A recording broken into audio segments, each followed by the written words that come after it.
Here we go.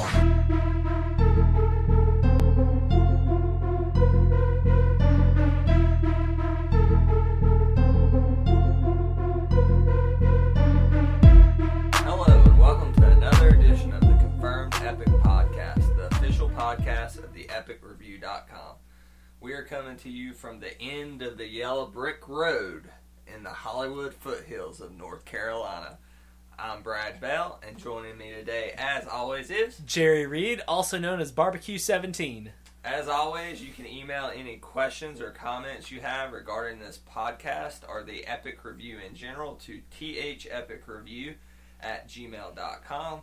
Also, remember that you can find episodes of this podcast on iTunes. Just search the Confirmed Epic Podcast or the Epic Review. Just to let you know what we'll be getting into this week in this edition of the Confirmed Epic Podcast, Jerry and I will get into what we have been checking out. Then we will cover a few epic news items of the week, and then we will conclude with a featured review of Disney and Sam Raimi's Wizard of Oz origin story / prequel, Oz the Great and Powerful. So, Jerry Reed, let's get right into it. What have you been checking out this week? Okay, well, the first thing that I've been checking out this week, and there was a pretty big article, I did an interview on the site about it, is a new toy line called Mystical Warriors of the Ring. Mystical Warriors of the Ring is a throwback. Brad, do you remember Muscle figures? I'm not familiar. I read the article, okay, but I'm not familiar with muscle figures. Muscle were these little plastic. They were rubbery. They were flesh colored, but later on they started kind of having brighter colors, and they were released in the 80s. And they were actually based on a long running Japanese cartoon called Kinnikuman, but they were called Muscle. Millions of unusual small creatures lurking everywhere. But they're basically wrestlers. They're all kinds of monstrous wrestlers and stuff. Well, a really cool guy, his name is Mark, and he runs a web store called Fantastic Plastic Toys, where he sells all kinds of action figures.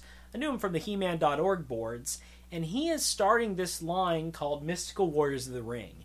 It's a throwback to the muscle lines, to the great minifigure lines of the 80s and 90s.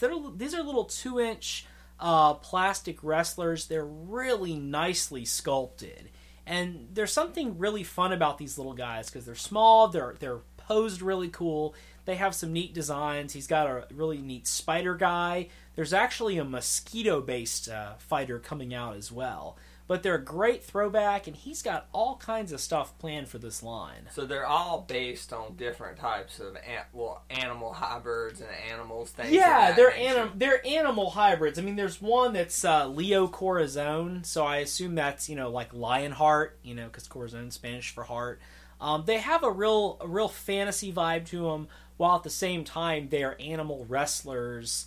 Part of a wrestling league called, I think it's the Arcane Wrestling Federation. And what I like about them, and I was reading through the interview you did with the creator, what I really liked about it was he seems to be a big wrestling fan, and the figures are pre-posed, which is kind of a throwback to older wrestling figures that a lot of us wrestling fans those had big as a LJN kid. Rubber wrestlers. Yeah, they were the big rubber wrestlers, and now, eventually they vibrated too. Not trying to be sick there, but that's what they did. They did do that. Did. Do you remember the ones that sweated? No, I was. That was later. That was was like in the late '90s, early 2000s. But that was when Jakks Pacific had the WWF license. But they had wrestling figures. Now they had one of The Rock, but you would actually they came with a bottle of sweat. It was like some kind of a water or something, and you would fill the figure with it. And as you push a button on their back, the figure had all kinds of pores on it, and it would actually push the water through to make it look like it was sweating. It was really weird. Yeah, Mark over at Fantastic Plastic Toys, he really, if you read that article over at the Epic Review, the interview that we did with him, you can really see his love for not only action figures but wrestling bleed through. He talks about how he grew up watching WCW and WWF, which is now WWE. He even grew up going to some AWA shows, I believe.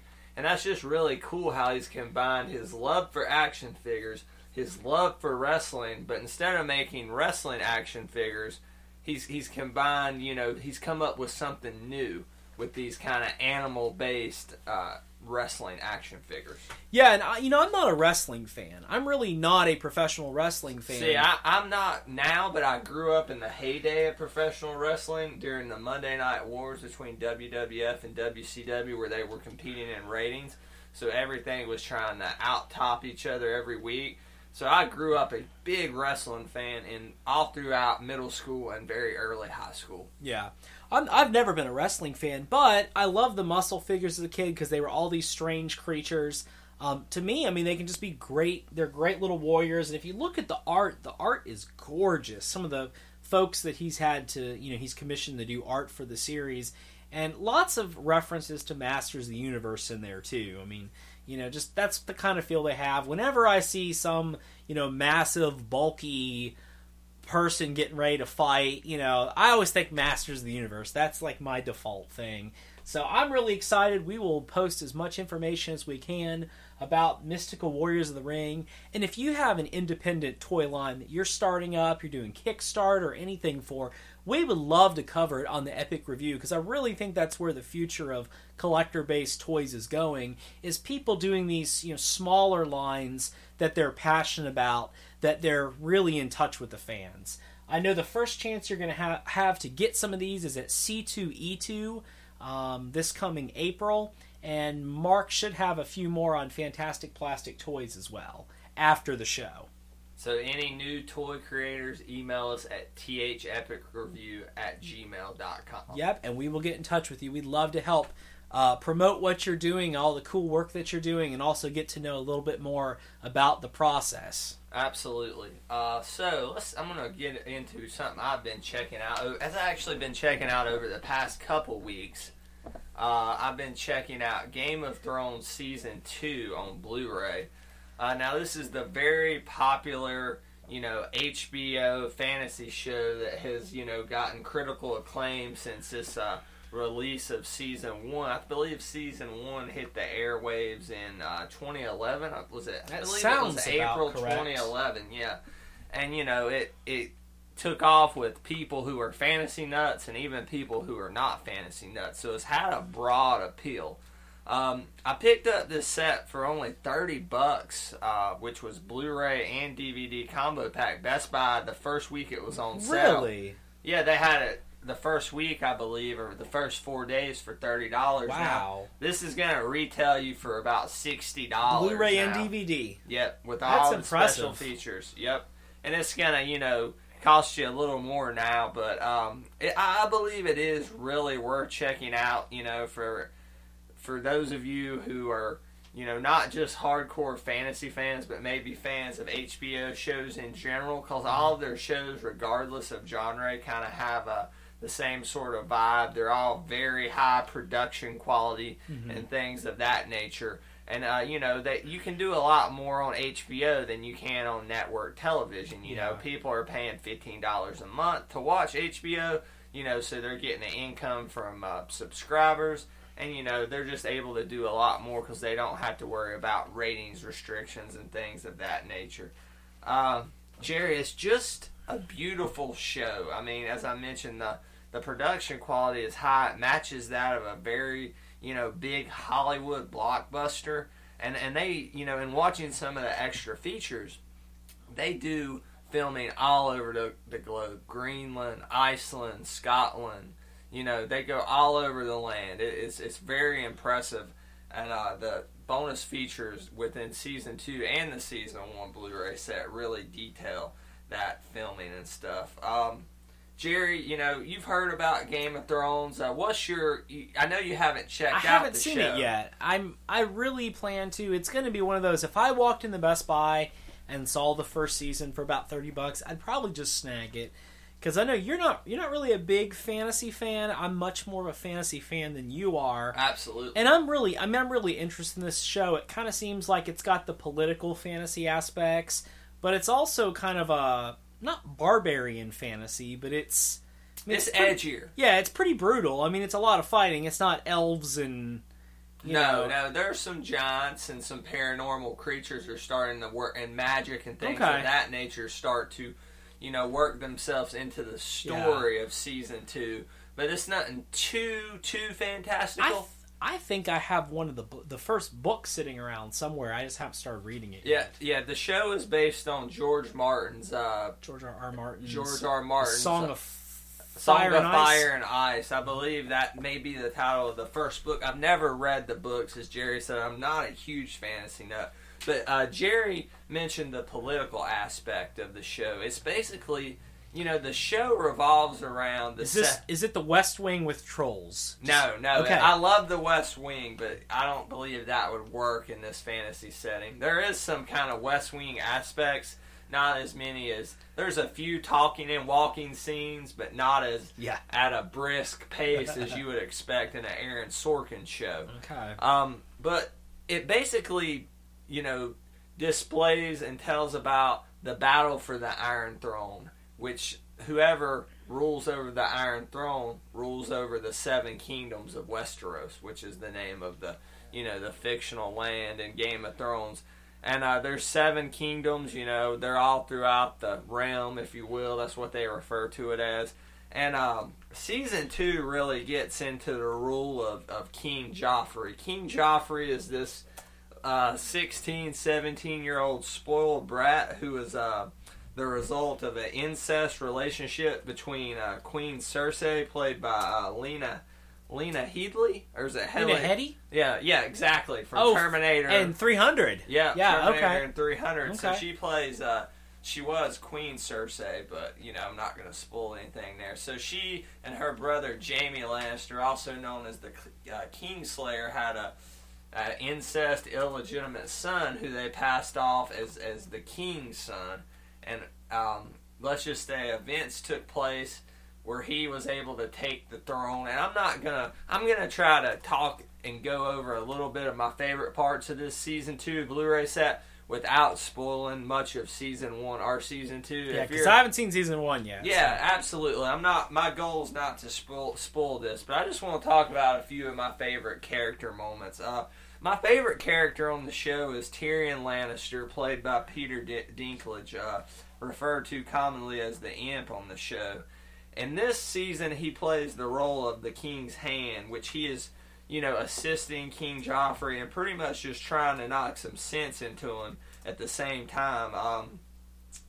Pretty much becoming the de facto ruler of the 7 kingdoms, because King Joffrey is more concerned with just pretty much just being sick and treacherous and torture and things of that nature. But basically, Tyrion's kind of running everything from behind the scenes. He even gets to lead, the warriors of King's Landing into this epic battle, and you get to see him. And when I mean epic, it really is. I'm going to just gloss over that a little bit in a second. But it definitely is a show that it's become one of my favorite shows. I don't have HBO, but I had it for a little bit, and I watched them, I binge watched them all on demand, and then, now I have to wait for the Blu-rays, because HBO is a little pricey at $15 a month. Yeah. But as far as the Starks are concerned in season 2, Robb Stark, he's been scoring major victories, and he's on a crusade to take down King Joffrey at King's Landing and reclaim his sisters Arya and Sansa, who are being held by King Joffrey.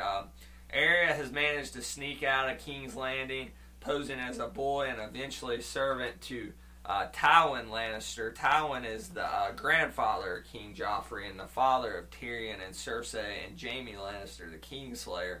So he's out there playing the field, trying to, make sure his grandson stays on the Iron Throne. Meanwhile, we have Ned Stark's bastard son, Robb Snow. He is basically continuing his work for the King's Watch, beyond protecting the Rim against threats from beyond the Wall, dealing now with some paranormal factors and everything.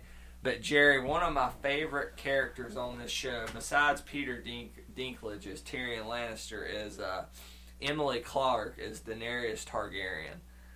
Emily Clarke is, I'll just flat out say it, she is smoking hot. And I think is she the blonde that's in all the promos and stuff? Yeah, okay. The white-headed blonde. And at first it was, her looks that drew me. I'm like, oh, she is smoking.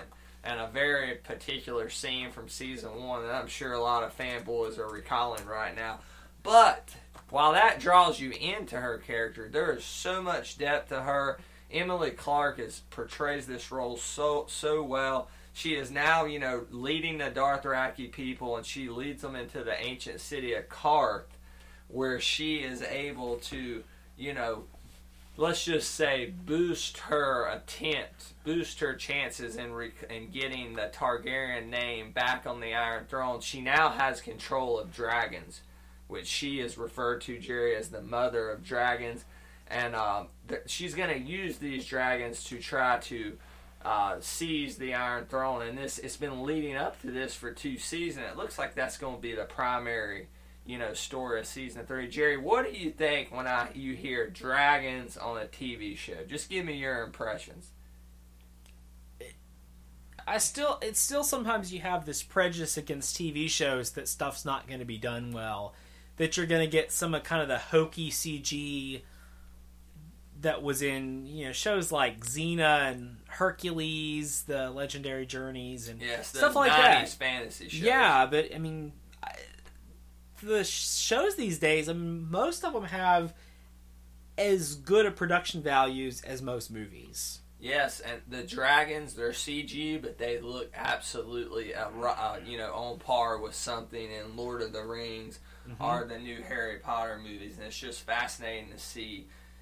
As these dragons grow and how they, aid Daenerys Targaryen in her, attempt to make it to the Iron Throne. But basically, the culmination of this season is between Stannis Baratheon, who was the King Baratheon, who was Joffrey's supposed father, which, is revealed early on in the show that he's really not Joffrey's father, that Joffrey is a incest between the Lannister brother and sister, but so his brother finds this out, and it results in this epic battle, very movie quality, where you get to see Tyrion, the imp, in the battlefield, and it's just really cool. And as Jerry said, I'm not a fantasy guy, but Game of Thrones is a very movie quality fantasy show, and I believe it has appeal to wider audiences because it encompasses so many elements of fantasy,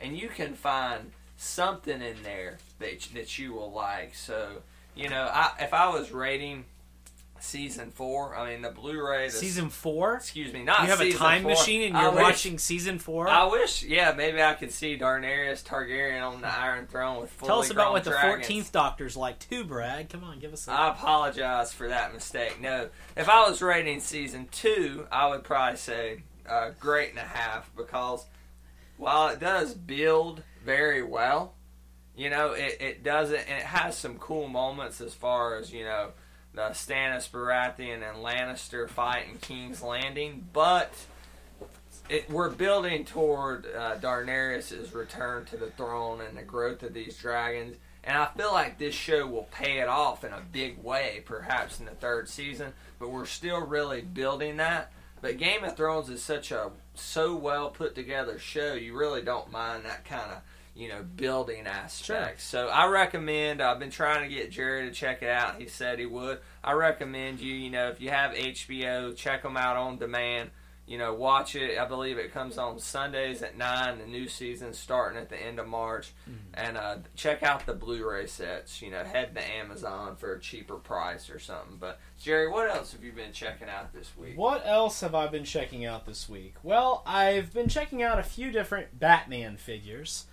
Last week, during a trip to my local Wally World, I found one of Mattel's Batman. Now they're calling them Batman Unlimited and DC Unlimited. Since about 2008, Mattel was releasing figures that were called DC Universe Classics. They were doing about 3 or 4 waves a year, encompassing all of the DC Universe. Starting about 2 years ago, Mattel stopped doing that. They moved their DC Universe Classics figures online to their Matty Collector website, and they said, we're only going to be putting out figures that are either based on heavy hitters from the Justice League, from the DC Universe, or figures based on Batman. This figure I got is the Batman from the new Injustice Gods Among Us video game that's coming out. Which we hear very good things about. It seems really neat. I mean, it seems very much like a DC Universe Mortal Kombat. It's made by the creators of Mortal Kombat. But it looks good. It seems like it has an interesting story, some interesting costume redesigns. I'm not a huge fan of fighting games, but the amount of, interesting stuff they're doing with DC characters makes me interested in playing the game. But I got this Batman figure. I'll probably review him more on the site. He's pretty cool. Mattel has had a tendency with their DC stuff to basically use the same bodies over and over and over again, that the bodies weren't really detailed. This Batman figure, I'm looking at this, and the armor is really detailed. He looks very different. The design of the outfit kind of looks like one of the movie bat suits from Christopher Nolan movies. It looks like armor plates and stuff. The color's different though. It's more like a gunmetal, and then like a matte finish. And then kind of a like a dark blue. It's got some gold on it. Really cool figure though. I like him. His articulation is a little weird. He doesn't have bicep swivels, which his legs, though, on the other hand, split out all the way wide. It has the H hinges that Mattel likes to use on all their figures. But, there's no way to turn the biceps. You can turn... He's got two joints. He's actually got a ball joint on his hand, and he's got a swivel on his wrist, but he doesn't have a bicep swivel. And it's kind of hard to figure out why that's a big deal until you have the figure in hand. I'll try to point that out on the review that I'll likely do on him. I'm still looking for two more of the Mattel DC figures that are out at the moment, though. They have one that is the Zur-En-Arrh Batman from Batman. I'm trying to recall. It's one of the Grant Morrison, and it just shot out of my head. Explains it then. Okay. Is it a big fan of Grant Morrison? Is it from Rest in Batman. Peace? Is it from Rest? Like I said, not a big fan of Grant Morrison's Batman. I'm looking for that one, but it comes with Batmite, which is really cool. I believe that's Rest in Peace. Then. Yeah. And then also they have a Batman that is designed after Frank Miller's rendition of Batman from The Dark Knight Returns, which is just really cool. That's a cool looking figure. He's massive. I mean, he has that big, just bulky build to him. Which matches the rendition. It matches Frank Miller's art there. For a long time, people actually thought he was built on the Masters of the Universe body because he's so big and bulky, but it's not. It's a completely new and different sculpt. And they're kind of going online for about $30. They would retail for about $15 or $16. So I'm taking my chances that I'm going to find one in stores. What I found interesting about this figure line is that, are they shipping with New 52 stuff? Is that how they're shipping, or are they shipping separate with the Injustice stuff? Injustice is shipping with stuff that's based off the New 52. Because when we saw these figures, we saw a Superman, a Hawkman, a Flash, which were... Wonder Woman was missing, but they were all their New 52 designs. Yes, absolutely. And then Injustice Batman. There's two lines of DC figures that Mattel's putting out in stores. They have DC Unlimited, which is where the Superman comes from. This Batman from Injustice comes from there. Wonder Woman, Hawkman, Flash, all those that you mentioned. The second set that they have is called Batman Unlimited. And is that where the Frank Miller stuff's That's where the Frank from? Miller Okay. is. The last wave that came out had the New 52 Batgirl in it. But they also had that classic Superpowers Penguin in it. So they're doing... One line is all Batman figures. One line is mainly Justice League characters. But then they'll throw a Batman himself in there for good measure. Which is a smart thing for them to do, because Batman figures are going to sell to collectors, to kids. Yeah, that's the thing. If you're wanting the really odd sort of, DC fanboy characters... MattyCollector.com sells them. I mean, they've had like your Plastic Man or somebody like Plastic that. Man was a Comic-Con exclusive a couple years ago. But they've done Giganta. They've finished off the Metal Men. They've finished off the Doom Patrol on there. I can't remember who comes out tomorrow, honestly. But they've had John Constantine, Uncle Sam, Black Mask. characters that, mom and little kids going down the aisle aren't going to know who they are for the most part. They're more for hardcore comic readers. And those are available online. But these ones are geared more towards everybody. Because, no, most kids are not going to realize that, oh, that's the Frank Miller, Dark Knight Returns Batman. But, hey, it's still Batman. And they're going to recognize that. Are those subscription? They're not, are they? Which ones? The DC from Matty Collector. DC Matty Collector are subscription. Oh, okay. You can usually buy them the day of somewhat, but they do offer a subscription that's called Club Infinite Earths. Okay. And you can usually subscribe to that right around the San Diego Comic-Con period. So if you're more of a casual Batman fan, search your Walmart and Toys R Us aisles for Batman Unlimited. And the new figures. What was that? Batman Unlimited? And I think it's DC Unlimited. DC Unlimited. And if you're more of a hardcore comic book reader, go to mattycollector.com and, take a peek at some of their, figures based on comics. Tomorrow's Elongated Man. Tomorrow's the sale date, and Elongated Man comes out. Now, is that a subscription? Can you only pick that up at certain times of the year, like the Masters line? It's one that usually it's always right around Comic-Con. Usually runs from 2 days before San Diego Comic-Con, which is always in July, and it usually runs until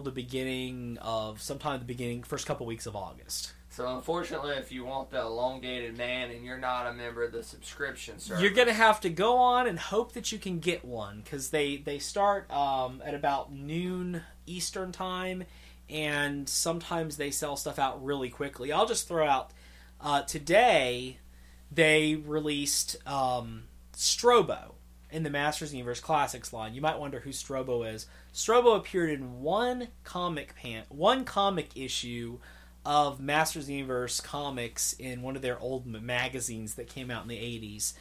So he's not a character that most people would be familiar with. Mattel has been doing something that they call basically early access, that if you're a subscriber to any of their lines, you can pick up figures for early access the day before their regular sales. You can't pick up stuff that would be in the subscription, but you can pick up figures that are being, re-released. You can pick up stuff that was never available in a subscription. Strobo is going to be the traveling convention exclusive for Mattel this year. He'll be at PowerCon. He'll be at New York Comic-Con. He'll be at one other con, I can't remember. Not San Diego Comic-Con. So there'll be other chances to get him this year. But they put him up, a few of them up for early access today. He sold out in under 2 minutes. Some people are saying about a minute and a half, and they were not able to put him in their carts anymore or check out. And now your only option to get this Strobo figure is to go to one of the conventions that's coming up. That's the good option if you have that option. Now, at the end of the year, like Mattel did last year, they did put some more up on Matty Collector with their traveling exclusive last year. Sometimes stores, like I know Fantastic Plastic Toys had a lot of them in for, really inexpensive prices comparatively, because right now I've got eBay pulled up. Are we, as I like to refer to it, many collectors refer to it as Evil Bay. Yeah, Evil Bay. I'm looking at some of these figures that are going for auction, so this is not just someone putting a crazy buy it now price. This is actually, they've got bids on these. The cheapest one still has 6 days left. It's up to $50. This figure only sold for $25 plus shipping. And these are going to sell for a lot higher than $50. Here's one with 2 bids and 4 days left at $71. 6 days and 6 bids for $76. 3 bids, 6 days for $81, and it just keeps going. So on and so on, up and up and Some up. of the buy it now prices. Here's one for $198.95 for buy it now. You can be the proud owner of a Strobo figure for $198.95. As collectors, we all have given into Evil Bay. Every now and again, it's not something I like to do. But for a lot of the things I collect, like Hot Toys and Mondo posters, especially if you're looking for older ones, you have to go there. It's just a part of it. I mean, nobody has to, but, you know. If you're going to get it. Yeah, so unfortunately it is a part of collecting, but, But you've got a lot more options at this point, so do not feed the scalpers. People just went on there and bought all these today and then slapped them on eBay. That's exactly what happened. you know what? If it gets next year and you don't have one, buy it through there. But wait around. There's still 3 more conventions it's going to be at. Mattel will probably put it back up on their website at some point. So don't bite yet. No, don't bite yet. All right. Continuing with the theme of toys, I want to talk about some toys that I've been checking out this week. Tell us about it. Some Hot Toys. Hot Toys. I received the Hot Toys Avengers, movie Captain America figure this week in the mail. I also received the black-suited Spider-Man 3 symbiote outfit from the Sam Raimi Spider-Man 3 Hot Toy. The Hot Toy based on that film. Now, I'm looking at Cap, and this is another nearly epic Hot Toy.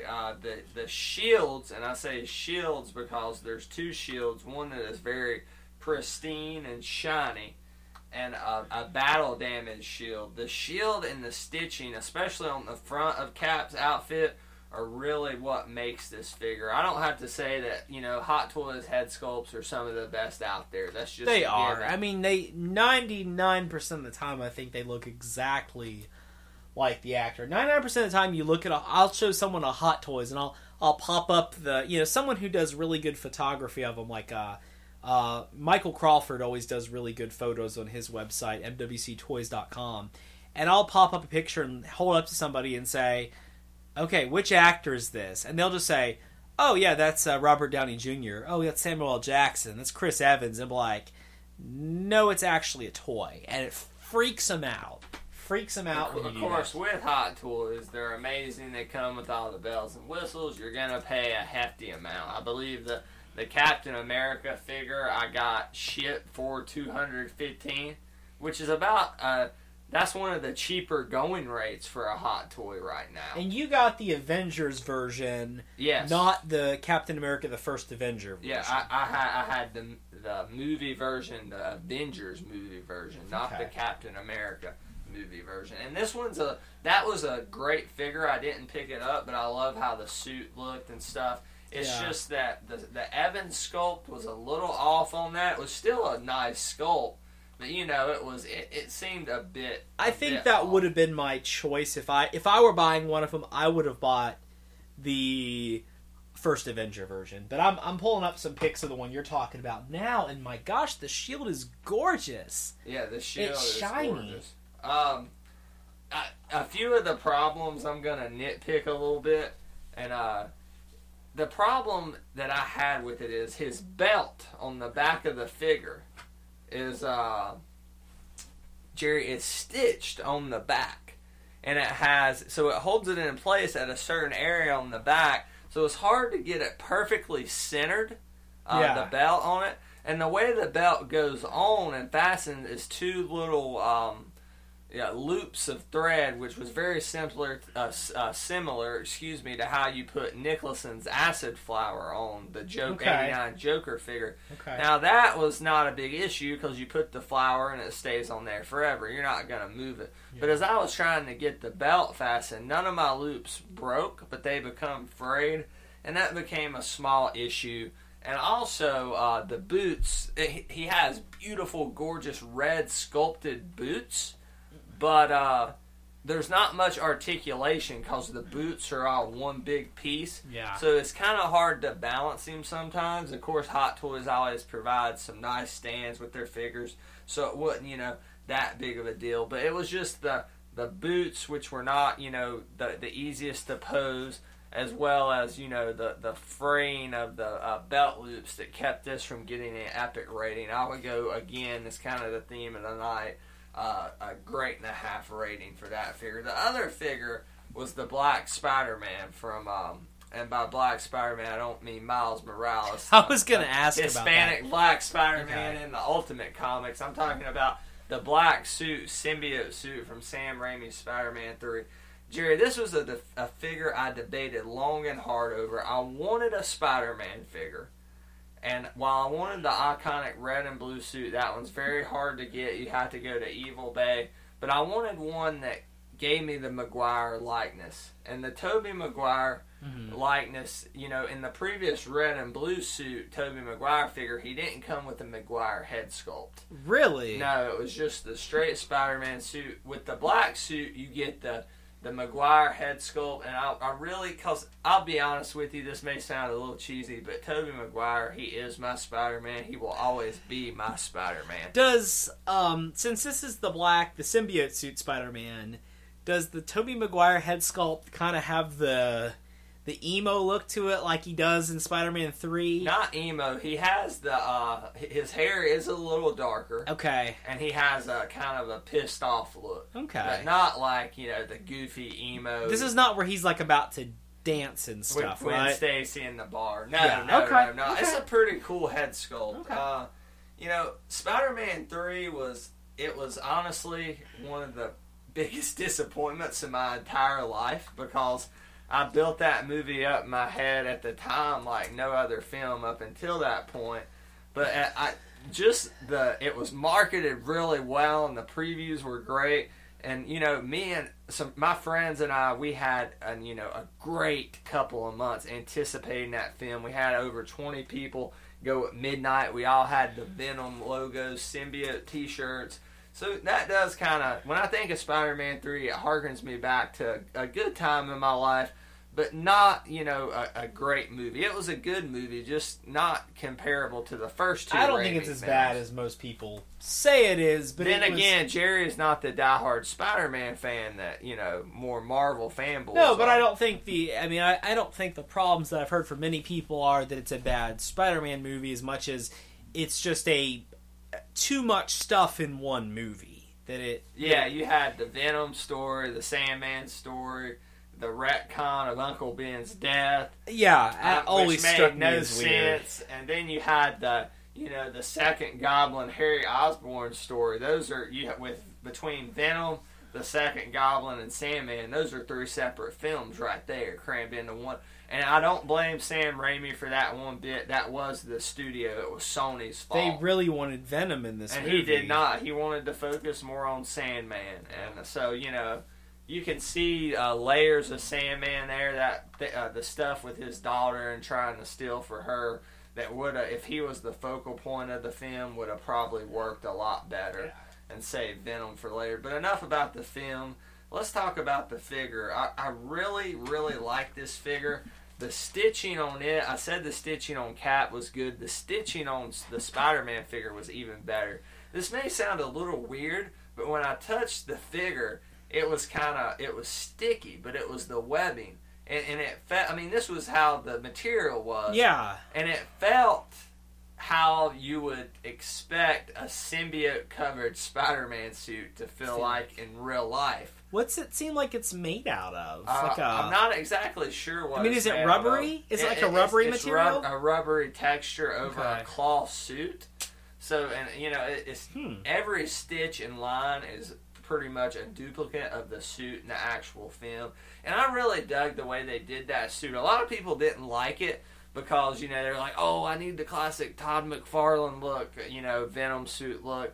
And I was like, yeah, but I feel like the way they did it with just covering, you know, the red suit and the black symbiote, it fit the Raimi Spider-Man universe better. And I dug the way that suit looked, Jared. Did you like how it looked? Yeah, I thought it was fine. I don't think I had any issues with the suits from any of the movies, though. Yeah, the only problem I had with this figure is that I tried to put the Maguire head sculpt on, and when I did, I didn't hold the neck base in, and the neck base came out.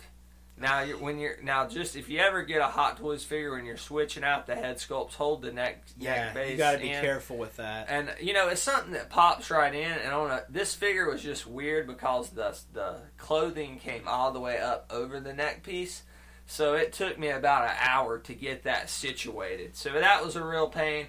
And he also comes, Jerry, with this beautiful Sandman, just kind of a diorama where Sandman's got a fist up, and you can pose him fighting Sandman. It comes with a clear plastic piece with a clamp where you can pose him. Now, This clamp, I've seen some people do some awesome poses with it online, but mine actually came, a screw was loose, and no big deal, because I'm not going to pose him this way, and I repaired it. But the clamp is, I don't know, I just don't want to pose a $200 action figure like up above, suspended in air for too long. I'm more of like mine having on the stand, sitting there. And I kind of posed the Sandman piece and the Spider-Man Hot Toys piece separate. So did Hot Toys make a Sandman? No, they never did. I didn't think so. I remember seeing the New Goblin. Yeah, the only Spider-Man figures they had the red suit from the Raimi movie without the Maguire head sculpt, as you said, the Harry Osborn New Goblin, the black suit, which is the figure we're talking about. And they're working on the one from last summer's The Amazing Spider-Man, which that figure should be hitting in some time between now and May. How cool would it be if they did do a Dr. Octopus? I would absolutely Alfred Molina. I saw a guy do a custom on SideshowCollectors.com. Absolutely knocked it out of the park. I'm just thinking how cool the arms would be. I would pre-order that day one because Spider-Man 2 is actually my second favorite film of all time. I really love that. And Dr. Octopus, I like him. He's not my all-time favorite Spidey villain, but it's just, he was so good in that he's movie. A great villain in that movie, a great character. Yeah, he makes you hate him and care about him all at the same time, which is what, all the great villains do. But, overall, I'll go with another great and a half rating for this figure. Like I said, seems to be the theme of the night. The only thing that kept it from being epic was the problems I had with the head thing coming out. And I understand that was my user error.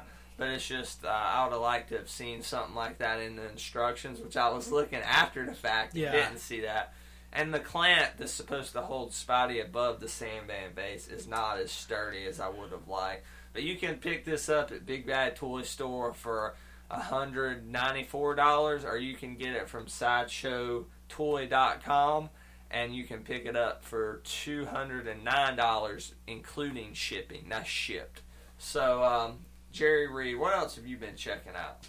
Haven't been checking much else out. Finished Tomb Raider. So you actually finished the game. 100% completion. And on Saturday. You rated the contents. How would you rate the game? I think the game was confirmed epic. Absolutely loved it. The only complaints I have seen from people are people that really think there wasn't enough exploration in the game. And I will agree with that. There wasn't the kind of exploration into, kind of freeform, exploring tombs and things. But it was a tight, exciting game the whole way through. It had a great story to it. Really made you care about Lara as a character. There were some other good characters too in the game. They weren't amazing characters, but they helped to weave a good narrative that you were excited to see what happened next in the game. But the controls were tight. It was exciting. There were some really fun things they did. You're constantly upgrading weapons and upgrading your skills. Tomb Raider felt to me, it felt like you were playing an Indiana Jones movie or National Treasure. One of those movies that just keeps going along set piece to set piece. Actually, there were a lot of parts of it.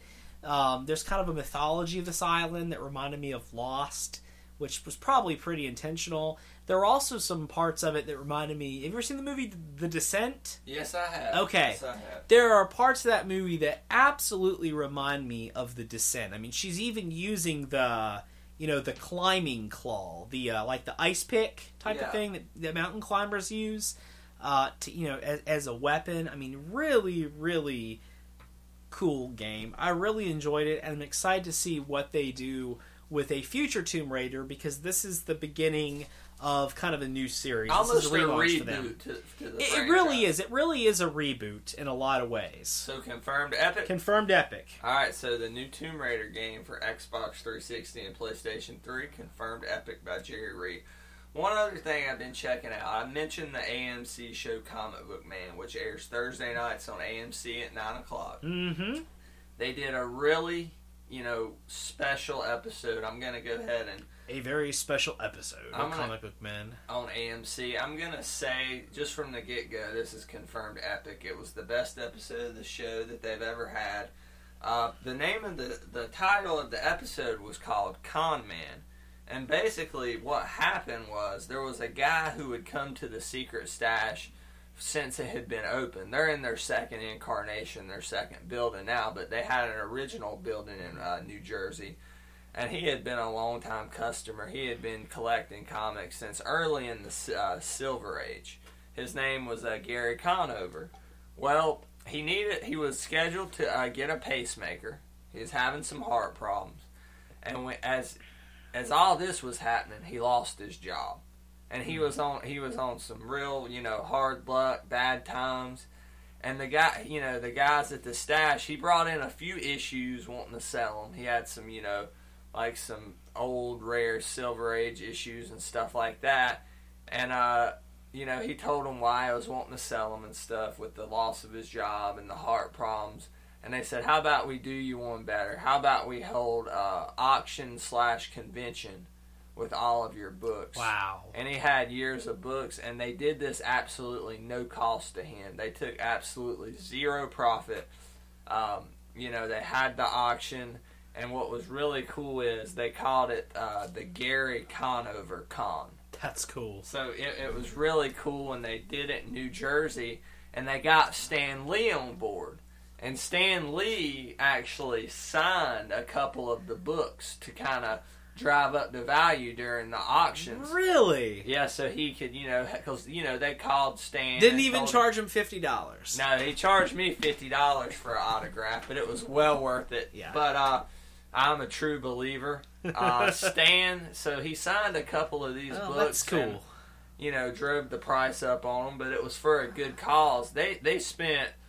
This was filmed during the summer, so this was in June and July. They went through this guy's, all his collection. He had, like, Avengers #6. He had the first appearance of Wolverine, Incredible Hulk 181, and just a ton of stuff like that. And they did this at no cost, and it took them, they would go at nights after work, and it took them 2 months in the heat of the summer in his attic going through this stuff. They, categorized it, alphabetized it, got it all ready for the auction. Stan Lee opens it up with, a video message saying, "Hello, true believers. Welcome to the Gary Conover convention. I've signed some hit." Not only did he sign ones for the auctions, but there were some books just for sale, and he had randomly signed them. And the customers got to flip through them, and they would find, oh my gosh, this issue's signed by Stan Lee. That's cool. And, what was cool is the comic book men were all cosplaying as rip-offs of characters because they didn't want to, have any copyright problems since they're on a network like AMC. So, you had like a, Mike Zapsik did like a Hulk rip-off. And it was like, Walt, Mike, Ming, all the guys from Comic Book Man. And, they took charge on this auction. They ended up raising over $27,000. Wow. Yeah, for Gary Conover and his health problems and stuff like that. And, it was just a very touching moment because they run a business. They're trying to make money, haggle with customers always on the show. And it's like, let's try to sell stuff and not make a dime. Of course, it was good publicity for their show. Sure. But, they could have easily took 10% of this or 5% and, walked away with a couple grand or so, or at least a couple $100. And I thought it was really cool that they did, and it kind of showed that they're not as artificial. There's more substance to them than there is to something like a collection intervention or a toy hunter. These are guys who actually are fans, and when a fellow fan and collector's going through a hard time, they were there to help him out. He had helped them out supporting their business for years and years, so they repaid the favor. That's really cool. And he and his wife were in tears, thanking them at the end of the show. But this got me to a question I was wanting to ask you, Jerry. Okay, ask me away. Could you ever... Jerry collects comics and stuff, but his big thing is figures, toys, as you know if you visit the Epic Review. But could you ever part ways with your entire toy collection? Like, could you do it? If you absolutely had to, could you do it? And if you did, is there one figure or item you couldn't part ways with? And what would it be? I know that's hard to think about. I mean, I could part with my collection, like you said, if I absolutely had to. I mean, if it would be a last resort. It would be an absolute last resort. There'd be lots of other things that I would do. And you know, one of the things for me is, well, I have some things that are like, you know, if I need to sell them quickly, it wouldn't bother me. I just picked them up because I liked them, you know, or... but I have some things that are very personal, very sentimental. I've been doing that series of articles called Show and Tell that I'm going to try to do every week, which to me is about not just because there's cool figures in my collection, but there's things that have emotional attachment. Like I talk about, you know, my original G.I. Joe General Hawk from 1986. I mean, that's one figure. Honestly, if I put him on eBay, might get $5 or $6 for him, you know, if I'm lucky. But that was my first action figure. Let's just say, for argument's sake, he was a more valuable figure, so you could get $400 for him. Could you part ways with him then? Because I have those same figures too. I have my original TMNT figures, you know, Ninja Turtles figures that are in terrible shape. I have all my original Power Ranger stuff, and I just couldn't never part ways with it. I would have a hard time. It would have to be something. Like, if I were selling it, it was for a very important, specific reason, not, you know, I'm just doing $400 and...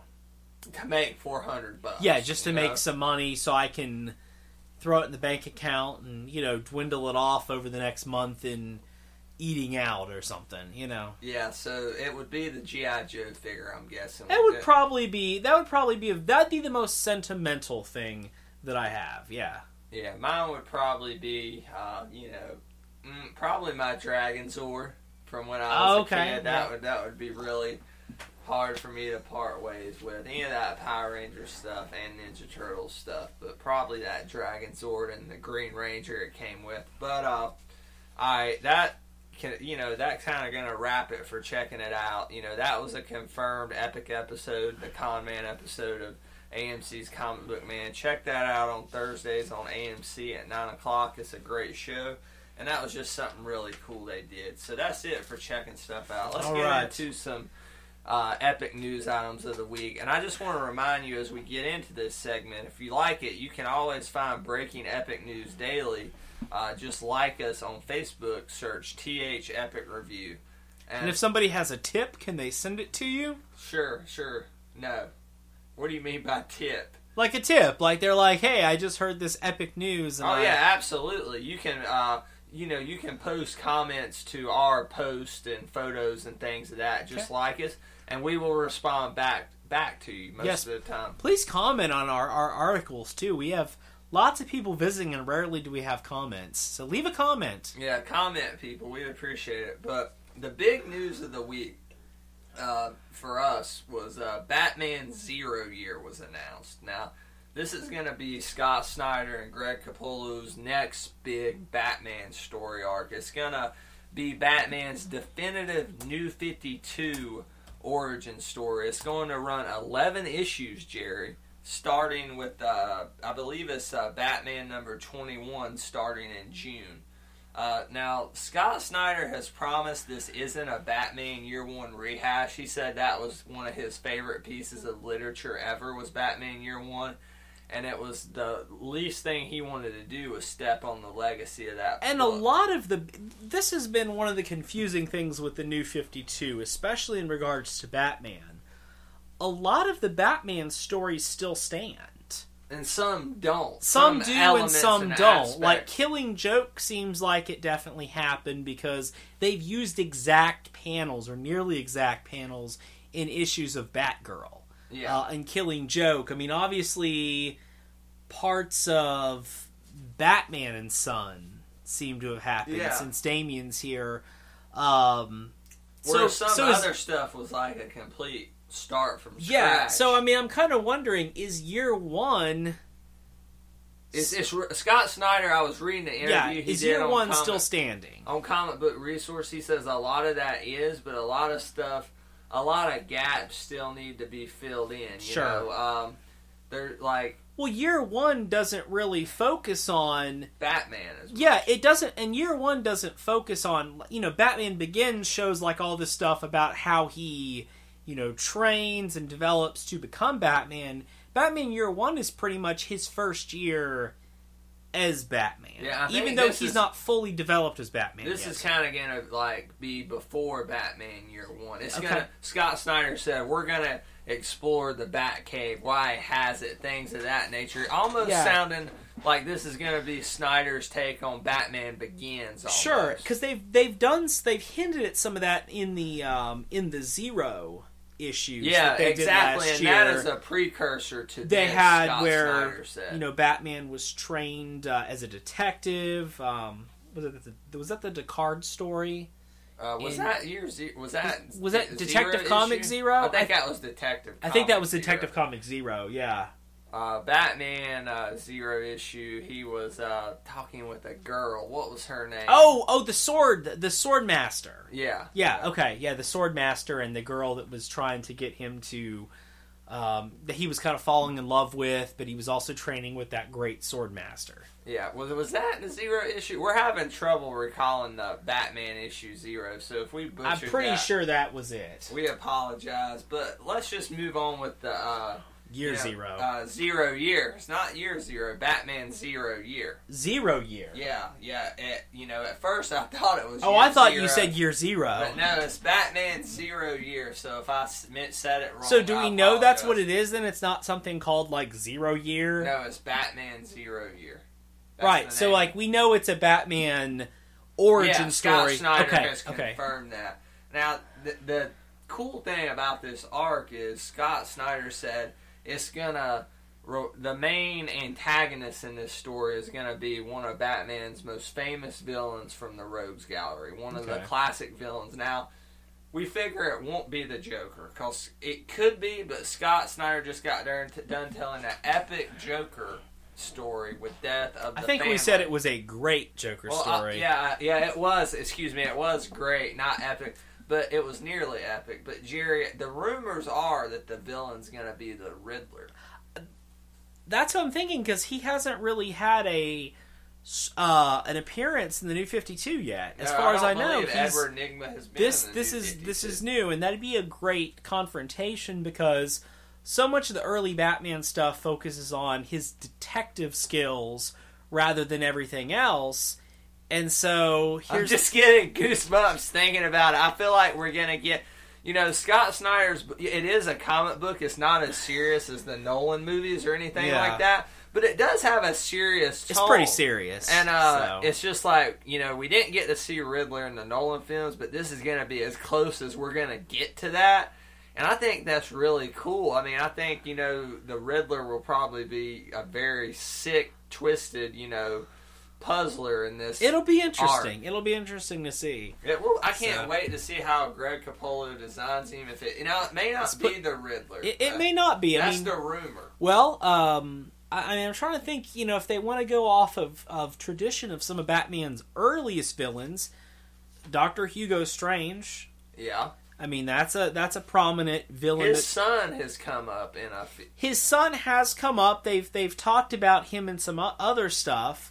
In truly Golden Age Batman stuff, Hugo Strange is a very early villain, and then in everything that's post-Crisis on Infinite Earths, Hugo Strange is depicted as typically being one of Batman's earliest foes as well. And I don't believe it'll be a Mr. Freeze, because his origin story was told in the annual, Batman annual, and he's a newer villain.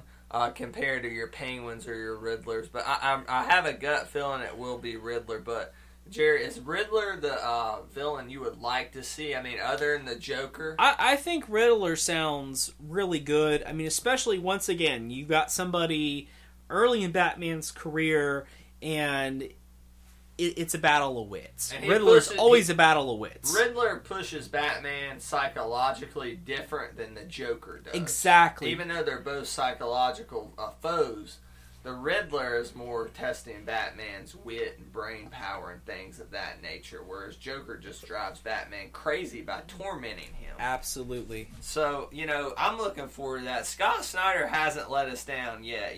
This, like I said earlier, this sounds like his version of Batman Begins. I don't think it will or can be as epic as Nolan's Batman Begins, but I expect it to be at least great. So. And with that stuff, he's probably not going to touch Ra's al Ghul or Scarecrow. So he doesn't want it to mirror anything in Begins. That's why Riddler would be a great fit for that. And Nolan was always rumored to do Riddler. You heard Johnny Depp, Joseph Gordon-Levitt, and he never touched that. I'll tell you who the best Riddler would have been.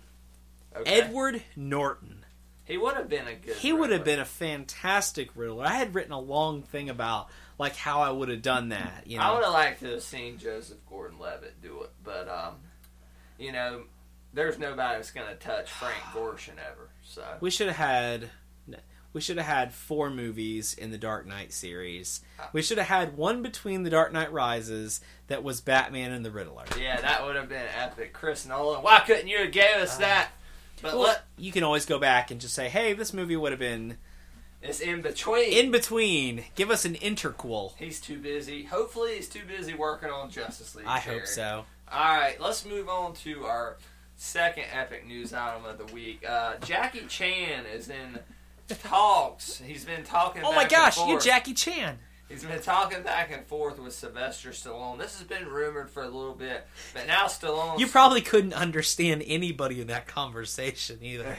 But that's right. Now Stallone has taken to Twitter saying, hey, here's what he said about Expendables 3. He said, we want to get Jackie Chan. Good Jackie Chan in the movie. We want to, have some more comedic elements in the film. Yeah. And he said we also want to incorporate more 21st century threats and technology into the film. Jerry, my first thoughts on this are 2 things, and I want you to respond to them. All right, let's respond.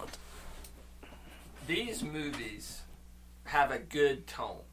They're not too serious, but they're not too comedic.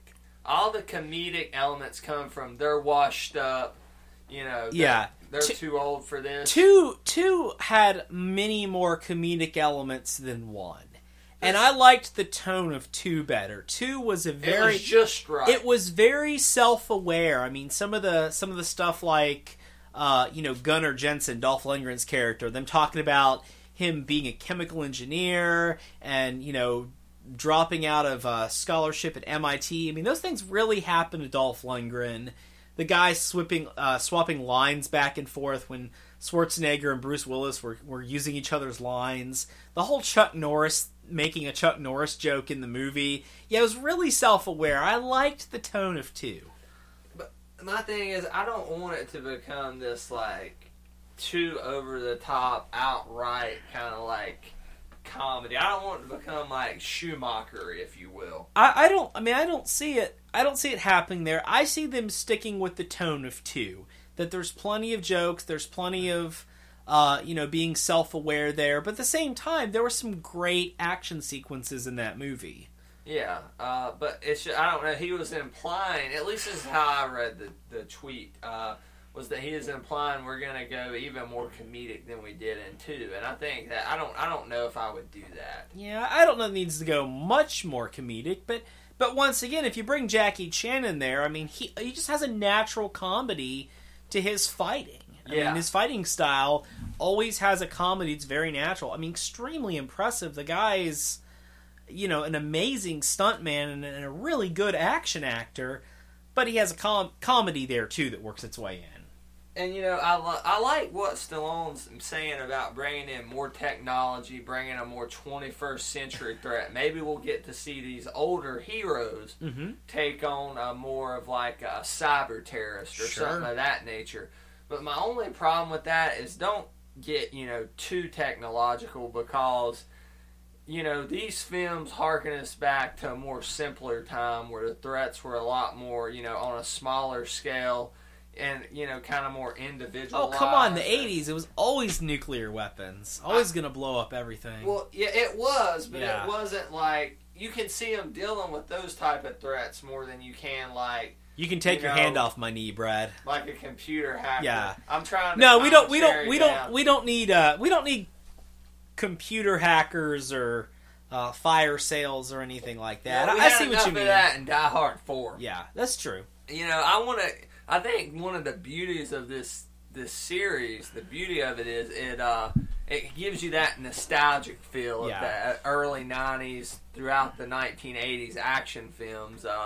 And I just want that to remain intact. Yeah. You know? I don't want them to be, like you said, dealing with fire cells and things of that. Yeah, I mean, these guys had to have somebody tangible they can go and fight and beat up. Exactly. That's what we want to see. Exactly. I agree. So, we don't have any idea when Expendables 3 is expected out, but, stay tuned to the Epic Reviews Facebook page for updates on that. Jackie Chan has always been my number one pick as a new member to add to the Expendables since the second one. They added Chuck Norris in there. Who could have asked for more? And I said the only person I wish they would add in is Jackie Chan. Now, have you heard the other rumor of the Expendables? What is it? That the villain is going to be Tom Sizemore? No, the twin of Jean Villain, Jean-Claude Damme's character. And it's going to be Jean-Claude Van Damme playing his twin Stallone again. Stallone just squashed that rumor this Really? week. Yeah. In the same series of tweets talking about technology. I would have loved that, I thought that was so funny because was it Double Impact where Jean-Claude Van Damme played his own twin brother? It's Double Impact. Yeah. And I would have loved to have seen that because Jean-Claude made that movie. Oh, it's great. That fight scene at the end between him and Stallone confirmed epic. I mean, that was two action legends. That's a darn going good movie. I love it. Yeah, it is. It was really well done. But no, it has been confirmed he will not be in the film. So. All right, let's move on to the last bit, but not the least important tidbit of epic news. Jurassic Park 4. We posted earlier this week that filming was supposed to start in Louisiana this summer for a June 13th, 2014 release. Well, today it was announced that Colin Trevorrow was announced as the director of Jurassic Park 4. Now, I'm familiar with his work. He directed the indie...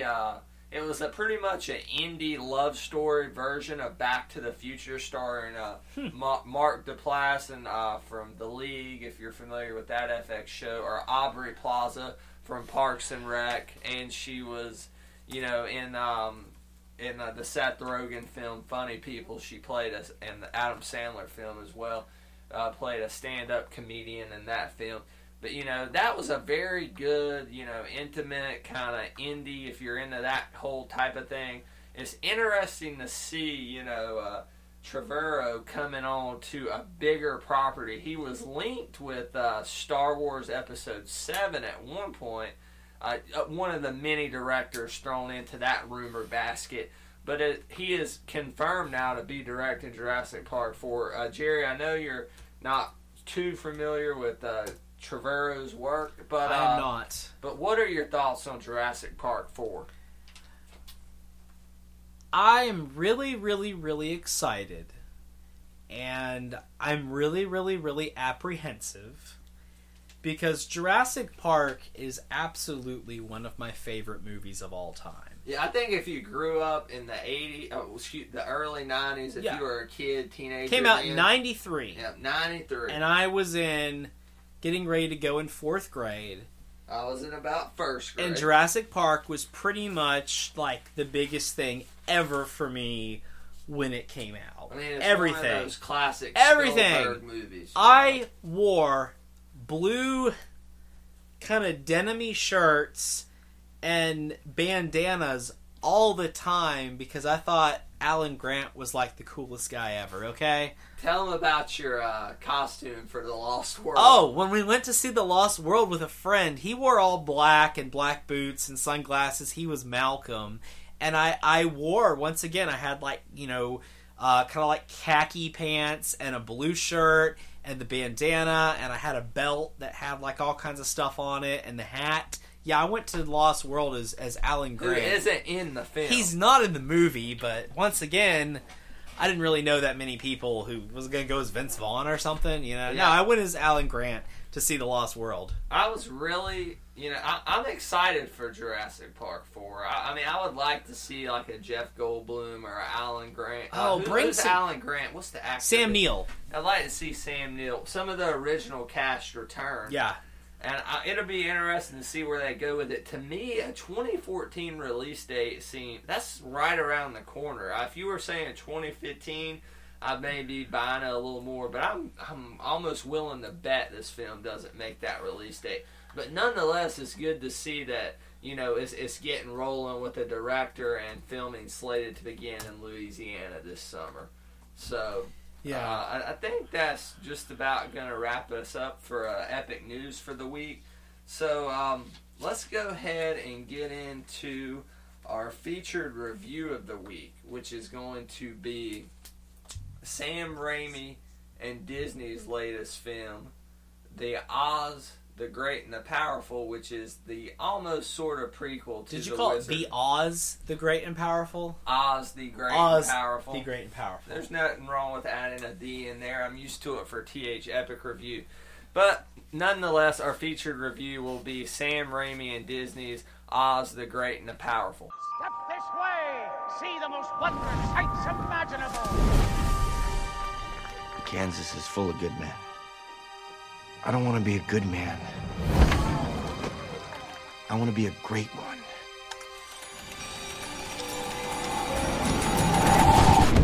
Alright, that was from the trailer for Oz, the Great and the Powerful. Jerry, real quick, won't you just give us a kind of overview of this film without getting in too much in the spoilers? Oh, gosh. Okay. Oz, the Great and Powerful is about Oz. Oz is his nickname. It's the origin story of the Wizard of Oz, played by James Franco. The movie actually starts off similar to the original Wizard of Oz. The film is not shot widescreen. It's very, it's smaller. It kind of has sepia tones to it. And Oz is a performer in a traveling carnival. And he builds up that he's this great magician, but he's mean to the people that are around him that think they're his friends. He's a bit of a huckster. He's a con man. He's a womanizer, and he gets himself in some trouble and has to escape in a hot air balloon.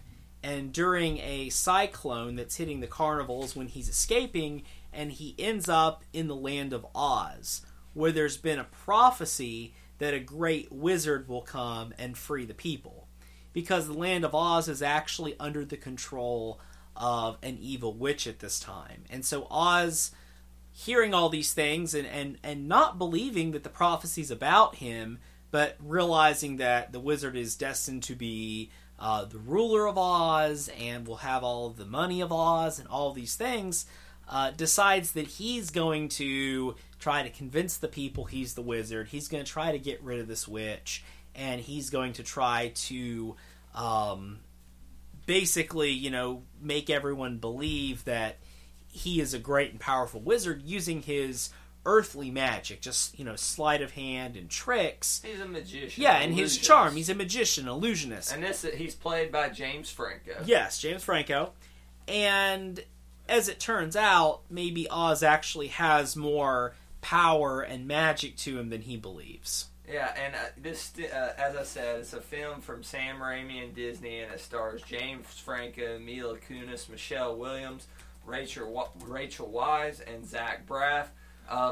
Just going to give you my initial reaction to this film, Jerry. I absolutely loved this film. I thought it hit on almost all cylinders.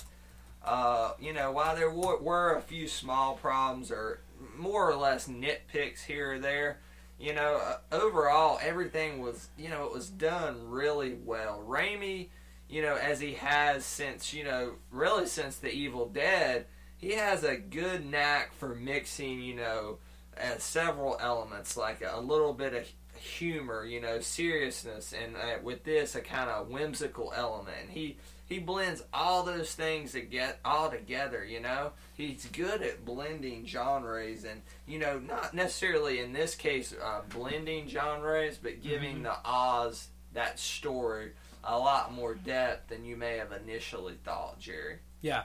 this was a movie that I remember seeing the trailer for it during something I went to see last year. Maybe it was Cabin in the Woods. And so I've been excited for this movie ever since, but I wasn't super excited. It was kind of one I'd forget about, and I'd see it pop up and say, oh yeah, that sounds pretty good. But I really liked it. I'm going to have to agree with Brad. I thought it was a great movie, and I am not a huge fan of The Wizard of Oz. I mean, I see why it's popular. I see why people like it, why it's a cinematic classic, but it's not a movie that I really enjoy that much. But I really liked this movie. I thought some people really, really, really have been giving James Franco a hard time, saying he was a poor choice for this role, that he's not acting in the movie. I don't think I really saw that. I thought James Franco brought a really good dimension to this movie, that, Oz is a performer. Yeah, he's a con man. And, when somebody is like that, you could see in James Franco's character, hey, when everybody's paying attention to him and he's going, all cylinders, man, he's charming, he's charismatic, he's getting people to eat right out of his hand. But the rest of the time, you could tell he was nervous. He wasn't sure what he was going to do. He realized that he really wasn't the wizard, that he did not think he was the wizard they were looking for. You kind of saw that it took him a minute to get into that character, but someone who is a con man, sometimes it does that they have to, completely warm up and say, okay, now I'm, when I'm on stage and everyone's looking at me, all eyes are on me and I'm going full throttle. But the rest of the time, they kind of have a hard time going back and forth. And Oscar, the wizard, Oz, he did go back and forth a lot. He's like, maybe I'll try to save Oz. No. Maybe I won't. I'm not the right man for the job. Maybe I'll do it. No, I might get people killed. But I thought James Franco brought a good dimension to the movie. I thought he played that character well. And, it's interesting. I've heard some of the same things. They said, James Franco was completely unlikable in this role. He was a fraud in this film, But, I mean, think about it. The Wizard of Oz, that character is kind of a fraud. Kind of the point of the movie. Spoiler alert if you haven't seen The Wizard of Oz, but yeah, the wizard's a fraud who uses illusion to build himself up as this mythical figure to kind of instill fear into the people of Oz and perhaps the enemies of Oz, to keep his control, but ultimately keep the Emerald City and the land of Oz safe. Yeah. And while he is a fraud, he becomes from being a fraud in general to being a fraud for the right reasons in this film. Well, as I said during the movie to Brad, he was not the wizard they deserved, but he was the wizard they needed. And we're kind of harkening back to a Dark Knight line there, but James Franco actually said a line. He says like something that. pretty close. He says something that I'll have to be the wizard they need, or something like that. After I said that in the movie, which was really funny. Maybe we need to jump forward a little bit with the spoiler reel, because as we start talking about characters. Yeah, we will. As we get into more characters, we will. But I just wanted to talk about James Franco. Let's talk more about James Franco before we get into spoilers. I posted my review, and I was talking about, Sam Raimi's first choice was Robert Downey Jr., followed by Johnny Depp. Of course, Robert Downey Jr. couldn't do it because of his Iron Man commitments. And Johnny Depp was filming another Disney film playing Tonto in the upcoming Lone Ranger film. So, it would have been really interesting to see Downey in this role, but, I would have just liked to have seen how he would have played it. I think he would have fit it very well. I mean, Johnny Depp, this is the kind of roles he loves. Yeah, this kind of role he loves, or people put him in. Yeah, he's kind of, peg-holed into... And, kind of pigeonholed. You kind of wonder when's the last time Johnny Depp acted with any real people, Yeah, because he always has, CG-heavy movies. Exactly, what was it, Charlie and the Chocolate If it's not Factory. Helena Bonham Carter, he probably hasn't acted with them in like 10 years. Exactly, and it felt like it would be a Johnny Depp movie, but I'm glad, Raimi chose to, after those two couldn't do it, he chose to go with Franco. He was familiar with him. He played Harry Osborn in Raimi's Spider-Man trilogy. And Jerry, I think that ended up being a good choice because he was just the presence that the film needed enough. He was... he was kind of good at being this sly, slick kind of fraud, but he wasn't, so much, especially as a Johnny Depp would have been, as kind of, or even Downey. It's just they would, just enthrall the entire film through them, and it would kind of just be a little much, whereas I felt like, you got to see Franco's growth, not just through his acting, but through his interaction with other characters and how he related to them. The character growth there, and you bring it up, that I think if Robert Downey Jr. or Johnny Depp had approached this role, they would have been on all the time. That would have been the way they probably would have played it, but James Franco did have the chance to grow, to really say, I don't think I can do this, to maybe I can do this, to at the end...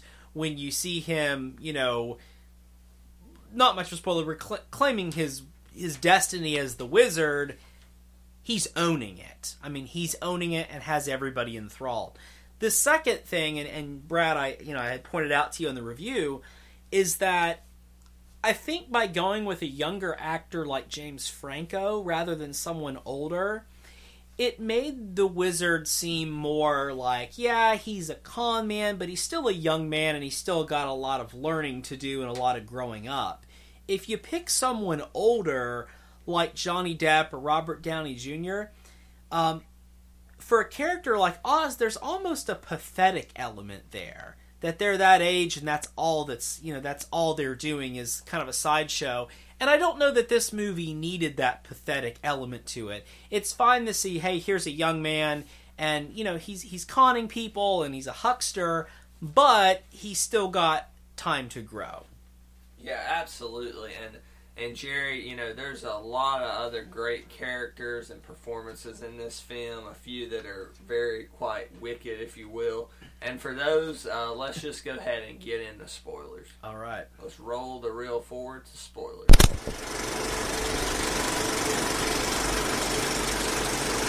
All right, Jerry, speaking of the Wicked Witches, why don't you, tell us about, kind of the role they played in this film and kind of where that took us through the, middle of the film to the conclusion, and then we'll touch back on the other characters after you give that kind of second half synopsis. Okay. When Oz first comes to Oz, the land named after him, because his name's Oscar, but everybody calls him Oz. When James Franco first comes there, he meets Theodora, who's played by Mila Kunis, and finds out that she's a good witch. She tells him about the prophecy. She's really excited, and you can kind of see his womanizing con man nature because he does a couple simple magic tricks for her and impresses her, which is interesting because although she is a witch and does have magic, his tricks are something different that she's not seen. He compliments her, he pays a lot of attention to her, and as she's taking him to the Emerald City, you get the impression that she's falling in love with him, and he's just kind of continuing to feed her lines. She's like, oh, when you're the king, when you're the wizard, I'll be your queen. And he's kind of like, yeah, sure you will. So, Mila Kunis is Theodora. She is the good witch, and later in the movie... we think she's the good witch. Yeah, she's the good witch initially. Yeah. She's known as like Theodora the Good, but later on we find that she becomes the Wicked Witch of the West from the original movie. Yes. So Mila Kunis' Theodora is the Wicked Witch of the West. And her sister, played by Rachel Weisz, is Evanora, who is the Wicked Witch of the East. Yes. Who is the beginning of the 1939 film Dorothy's House crashes down upon. And then ding dong, she's dead. Yeah, ding dong, the witch is dead. All right, but let's talk about Mila Kunis. Let's talk about her as the Wicked Witch. I think she was a good choice for this role, Jerry. Having my first opportunity to get familiar with Mila Kunis was, and I wish I had many more opportunities, believe me, but was watching her play Jackie on that 70s show. I was a big fan of that show. She's always strived at playing the hot girl with a bit of a kind of a mean streak. She's good in that. And then she can pull off sweet and innocent as well. And this kind of role made her go from one end of the spectrum to being this sweet, innocent, beautiful girl to being outright evil. I mean, the wicked witch. Yeah, she really did a good job. What's funny, you said, I actually never saw that 70s show. My first knowledge of Mila Kunis came from Family Guy, where she voices Meg, who's the daughter that's ugly and nobody likes. She started voicing Meg in season 2. In season 2. Lacey Chabert was doing it in the first season. Shaber. Yeah, Lacey Chabert did the season 1. But anyways, they... so there were a lot of times whenever they didn't show Mila Kunis, like if they would have her talking off camera, I'm sorry, but I kept having Meg Griffin pop into my head. It was kind of odd. I guess it's because that was your first exposure. Oh, I mean, and you hear her every week. You're watching Family Guy, and you're hearing her as Meg Griffin, Which is completely opposite of what Mila Kunis is. Yeah, Mila Kunis, and I think one of the things that really worked for her, she has very striking eyes. Yes. She has very striking eyes, and so even when, at the beginning of the movie, she doesn't have any kind of special makeup or anything. I mean, she just looks like Mila Kunis. Yeah. But when she becomes the Wicked Witch of the West, there was either a lot of makeup or it was CG. I'm not actually sure. I think it was a blend of both. Okay, it was a blend of both. It was hard to tell. I thought it looked good, but her eyes were still really striking, even when she was green and had the long chin and they made her look like the Wicked Witch of the West. The eyes were a good thing that connected the two different looks of the character and let you, reinforce this is the same person who's undergone this drastic change. And that's, even though the Wicked Witch is a character who's been played, through so many plays and in the 1939 film, just kind of ad nauseum, that's not an easy role to portray. That is one of the most iconic villains in cinema history. Yeah, she had a great cackle. Yeah, I mean, she kind of, was a tribute to the original Wicked Witch of the West from the 39 film. And she also kind of made the role her own at the same time. And this movie also made her a bit of a tragic character as well. I mean, it was kind of her own doing. Like I said, as she is escorting Oz to the Emerald City, she's really forcing herself into his life, saying, "Oh, when you're the king, I'll be your queen, and I love you so much." And there's a line from her sister later on, and she says, "Did he tell you that he would make you, his queen, or did you tell him that you wanted to be his queen?" Because they're two different things. It was something like that, and you realize that she thought, she really had put herself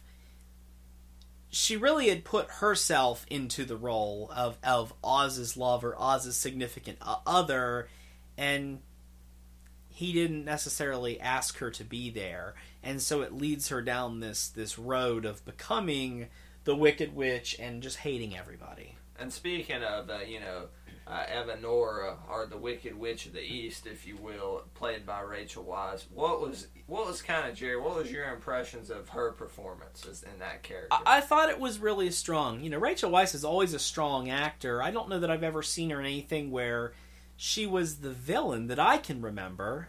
Usually, I don't believe so. She's in the Mummy movies. She's in the latest Bourne film. Yeah, have you ever seen Enemy at the Gates? No, I haven't. Oh my gosh, it's a great World War II movie about stuff on the Russian front, and a great sniper movie. And Rachel Weisz is in it, and she's this Russian sniper. It's fantastic. Good movie. You gotta check it out. Confirmed epic. I thought she was kind of, as is in this role of the Wicked Witch of the East. she had a very good rapport with Mila Kunis. Really played off that manipulative older sister role. Oh yes, quite definitely well. Manipulative. Yeah, she was kind of, she was the embodiment of a more mature but still, beautiful incarnation, a more polished form of evil than what we see out of, Mila Kunis's character. I thought she was really well. And she was trying to play everybody. She plays Oz, sends him to kill what they're calling the Wicked Witch, who turns out to be Glinda, the Good Witch of the South. She also plays Theodora. She tells her that, she had... What? She tells her that Oz just left without, saying anything about her, when Oz really wanted her to know that he was leaving and, things like that. He'd be back. And let's move on to probably, I think, the most beautiful witch of the film, Glinda the Good Witch, played by, Michelle Williams. I love Michelle Williams. She, in this role, she is able to display the charm and kind of whimsical nature of the character of the Good Witch the entire time, and boy, is she stunning in this role as she plays that character. Yeah, this was a great role. She really, really, really just lit up the screen anytime she was there. And not just on looks. I mean, it was just all the effects that were associated with her character. She really... I don't know, she just had it. She fit this role. She had really a well. very, being very attractive, but she had a very matronly rapport with all of the citizens of Oz as well. They just sort of looked up to her, and you could tell she cared about them, and and wanted everyone to work together, which was a very, I think, important message in the film about how everyone had to pitch in to make things right. Yeah, and one of the other, I guess, the more well-known actors in this film was Zach Braff, who most people will know from Scrubs and maybe the film Garden State. He played Finley the Flying Monkey. He voiced him. And, once again, it seems like Zach Braff always kind of has a way of finding that, role of an extremely likable character. Like he was JD in Scrubs. Jerry, what did you think of Zach Braff in this film? He's not a major character, but he does play a role. He's an important character, and he's actually he's one of the characters that you recognize from the prologue at the beginning. The prologue at the beginning where they're talking about Oz's, life in Kansas, where he's, a carnival magician. There's a few people that he interacts with. One of them is a friend of his who's an assistant that Oz... I believe it's Frank. I think his name is Frank, and he's the magic assistant of Oz in Kansas, and so Zach Braff also voices Finley, who is Oz's assistant in Oz. So there's a connection there. Just the same as Michelle Williams plays Glinda the Good Witch, but she also plays a girl who Oz loved in Kansas, the girl that comes to him that, tells him, listen, I'm getting married, kind of because she couldn't wait for him anymore, or something like that. There's one more, too. Speaking of that, let's talk about, there was a handicapped girl who was in Kansas at one of Oz's shows. Yeah, very powerful scene. I mean, once again, he's a magician, but he's selling it. I mean, he's really selling the fact that he has all these powers, and a family who's probably not familiar with, that this was an act. Actually, nobody seemed to be familiar with the idea that this was an act. Magician. He was very good, and this was a great scene. But there's a little girl who's crippled, and she looks up at Oz and she says, will you heal me? Will you make me better? Because she, from her being crippled, and it's a really tough scene because he doesn't know what to do, and all of the people watching starts getting angry with him. In the world of Oz, her counterpart is a little China doll. Yes, and Finley the Flying Monkey and Oz, they come on their search to find the Wicked Witch, which they don't know is actually Glinda the Good Witch at the time. On their search to find her, they run into this China doll who had been broken, And, now at this point in the land of Oz, James Franco character, Oz is able to kind of fix her. She has been broken. He is able to, glue her back together, which she kind of sees as magic. And she's very grateful to him. And that was also, those two scenes were very powerful. And as much as the characters paralleled each other, so did those scenes, Jerry. He's able to get the job done and heal her in Oz. Yeah, in Oz he can do that. In Kansas. In Kansas, he's talking to Frank, Zach Braff's character, and Zach Braff says something like, well, I'm your friend, and he goes, you were never my friend.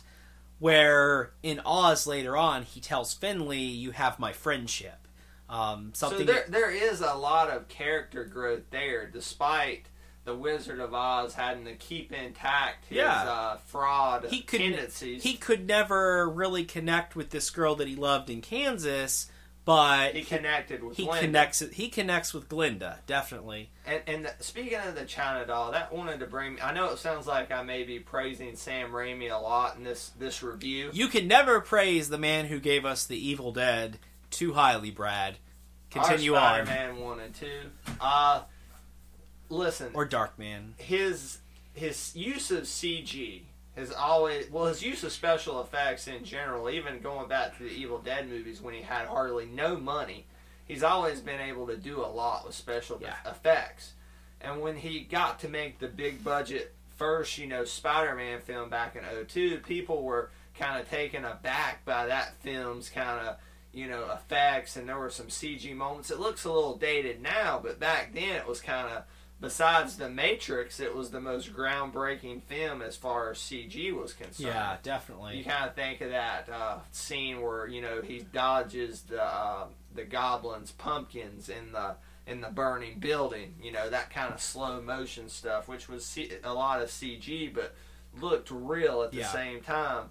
And now you fast forward. This is 11 years later, and he's still able to have that knack of knowing when to use CG and how much to use, and using it really well, not only with the environments, Jerry, creating very immersive and beautiful environments, but also with CG characters like the China doll. And the China doll and Finley, the flying monkey, are probably two of the best CG characters that I've seen in movies. I mean, they're definitely two of the best. They're well done.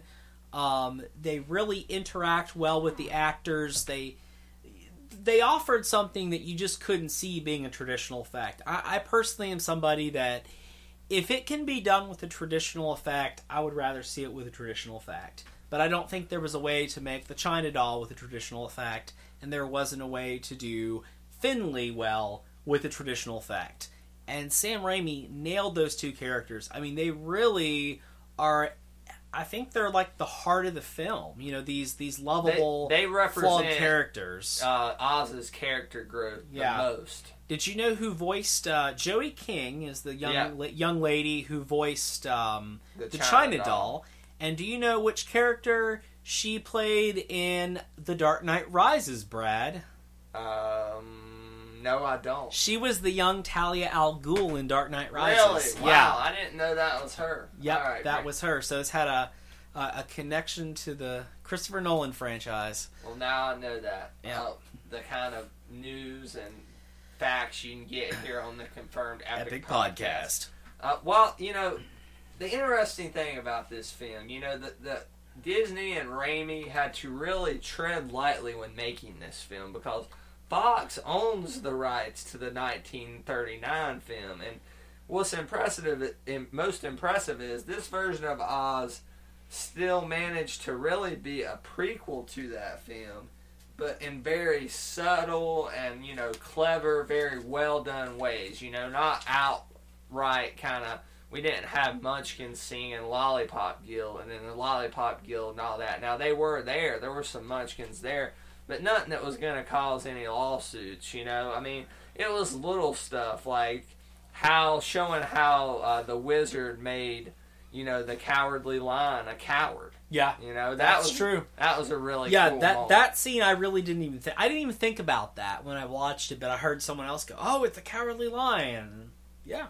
And, also things like, it's just very little things, but we got to see, like, the scarecrows were used as a major, ploy in the attempt to raid the Emerald City and get Oz in control of it at the end of the film. And you see why scarecrows are, used prominently in Oz. They are a big part of Oz.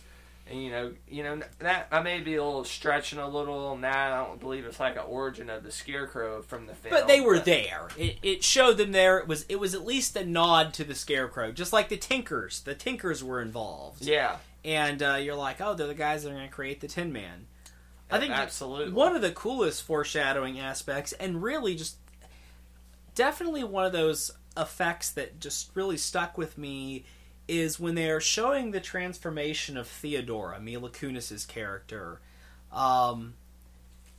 She's crying at one point. Not much, but a couple tears come down her cheeks, and you see like these red lines forming, like her own tears are burning her, which kind of foreshadows the way that the Wicked Witch was, I guess, allergic to water. Yeah. I don't know if allergy is the right word, which is really weird in a sense, too, because... It's her kryptonite. Yeah, but, isn't like her... It was weird that her tears, because, there's water in her body, but it was neat. It's magic. It's the land of Oz. It was a very striking effect that she was being... broken up by this relationship with Oz and the way she's being treated.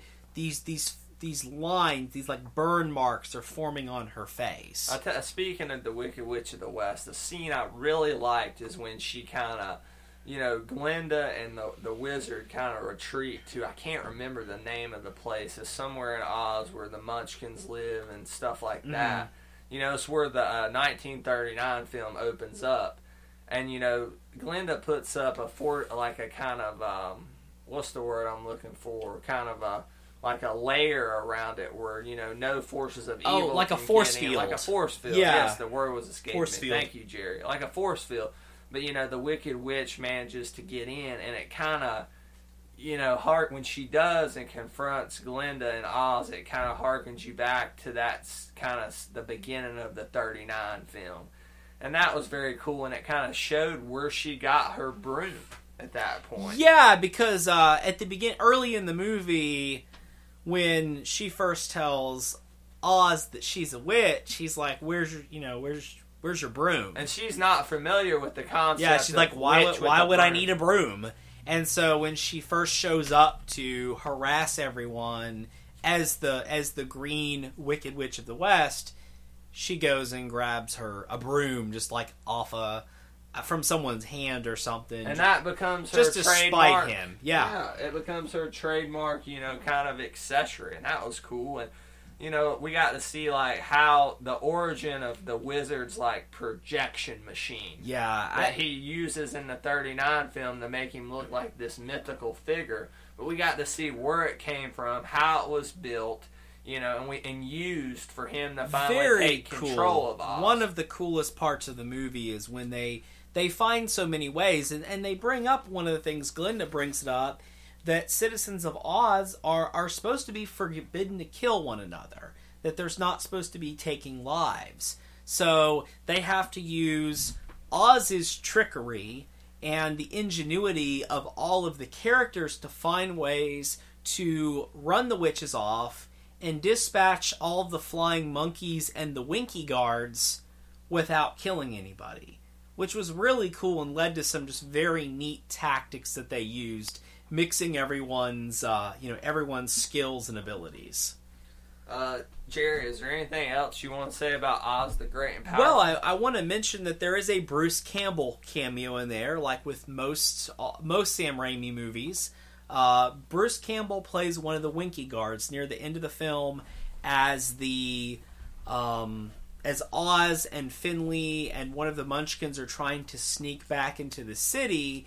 They come to one of the Winky guards at the gates of the Emerald City, and if you pay attention, that guard is Bruce Campbell. And speaking of Bruce Campbell, real quick, this may be a tidbit better served for Epic News, but Jerry, there are talks that there will be an Army of Darkness 2 that Raimi's going to write the story this summer, and we may be looking at a 2016 release of that film. Army. Have you watched Army of Darkness yet? I haven't. I've seen Evil Dead 1 and 2. You need to watch Army of Darkness. Army of Darkness. Army of Darkness is like in my top 5 favorite movies of all time. It is a movie I can sit there and watch over and over and over, and I am so excited. I mean, I cannot think of a movie... I am very hard-pressed to think of a movie that if they said, hey, we're making a sequel to it, that I'm more excited of than Army of Darkness. And Bruce Campbell's still in pretty good shape. Oh, and once you watch the movie, the character of Ash, I would love to see this, like, older Ash who still has probably gotten, nowhere in life. He's still working at the S-Mart, and all this stuff starts happening again. It would just be awesome to see what becomes of that character. And because it's so humorous, I think it'll work well. And now that Raimi is this established tentpole filmmaker, imagine how great the film would look compared to those. It'll be interesting to see. Films. It'll be interesting to see. Yeah, because I think Raimi would, add a little more to it, but never go too over the top. Exactly. Because not being too over the top kind of keeps those Evil Dead films. Makes them what they are. I think Sam Raimi is a very, very, very smart director. I think he manages actors well. He manages special effects well, and this was a great movie. I really enjoyed it. I'm gonna say this is probably my favorite movie that I've seen so far this year. The only thing that comes close for me is maybe Hansel and Gretel Witch Hunters, but that's more because I'm a fan of that horror splat stick genre of movie. Yeah. Like Evil Dead. Yeah, like Evil Dead, exactly. Overall, I'm going to confirm Oz great. And the reason I'm going to do this is because while almost every single thing in this film is done really well, really well. As I mentioned earlier, it hits on almost, if not all cylinders. There still wasn't that one scene or line to really take this film to the next level, Jerry. It just wasn't there.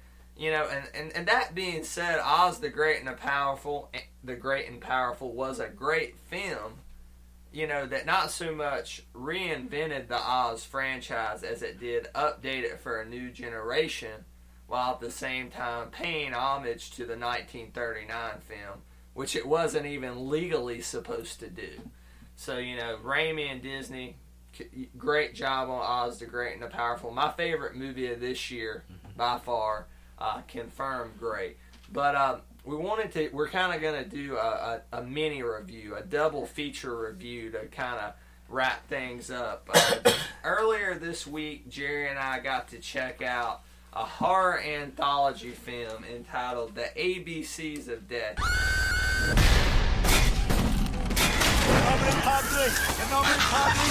A, B, C, D H, I, J, K, L, O, little Q, R, S, T, U, V.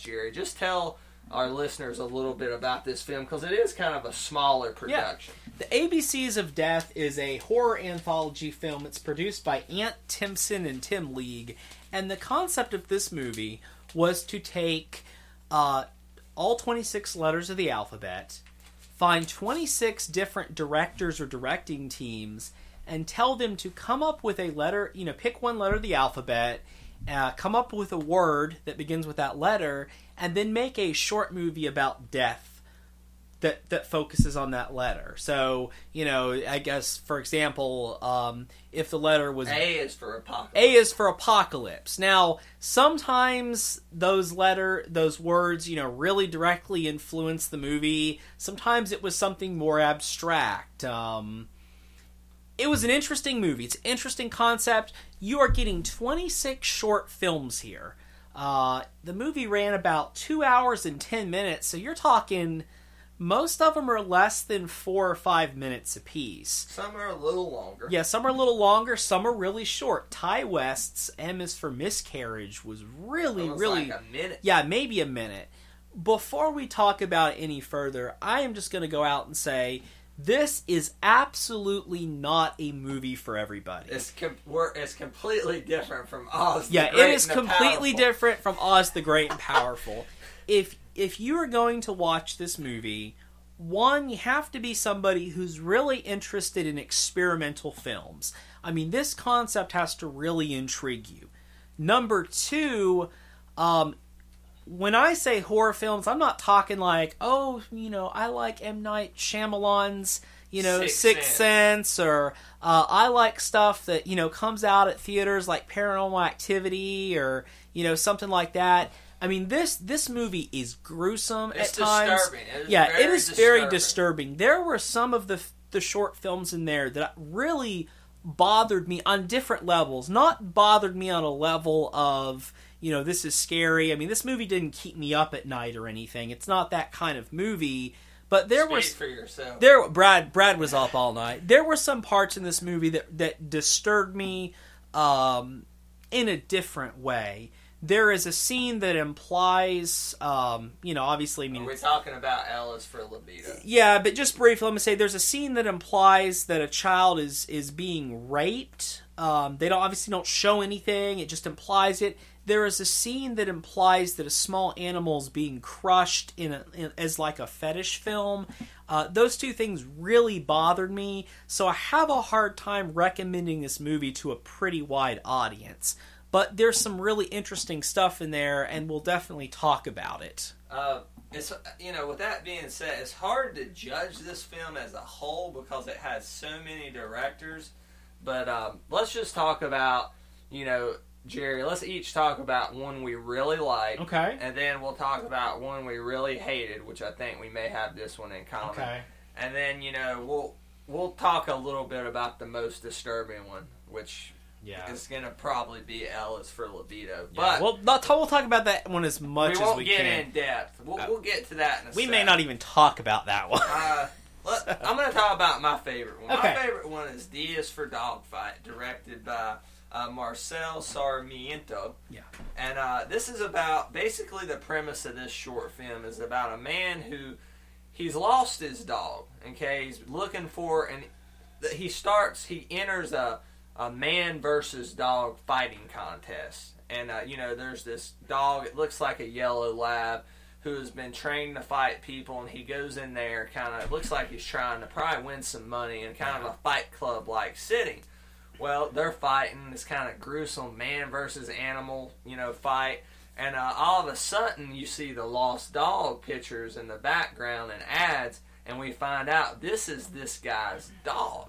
Mm-hmm. And all of this fighting and this whole film, there's not a single word, just a very kind of upbeat, kind of rock, techno music playing in the background. And all of a sudden, the dog, and the owner have this connection, and they turn on the guy who's running the dog fighting ring. I guess we can say this whole thing is going to contain some spoilers for ABCs of Death. Okay, not for the whole thing, but for certain letters and short films within this anthology.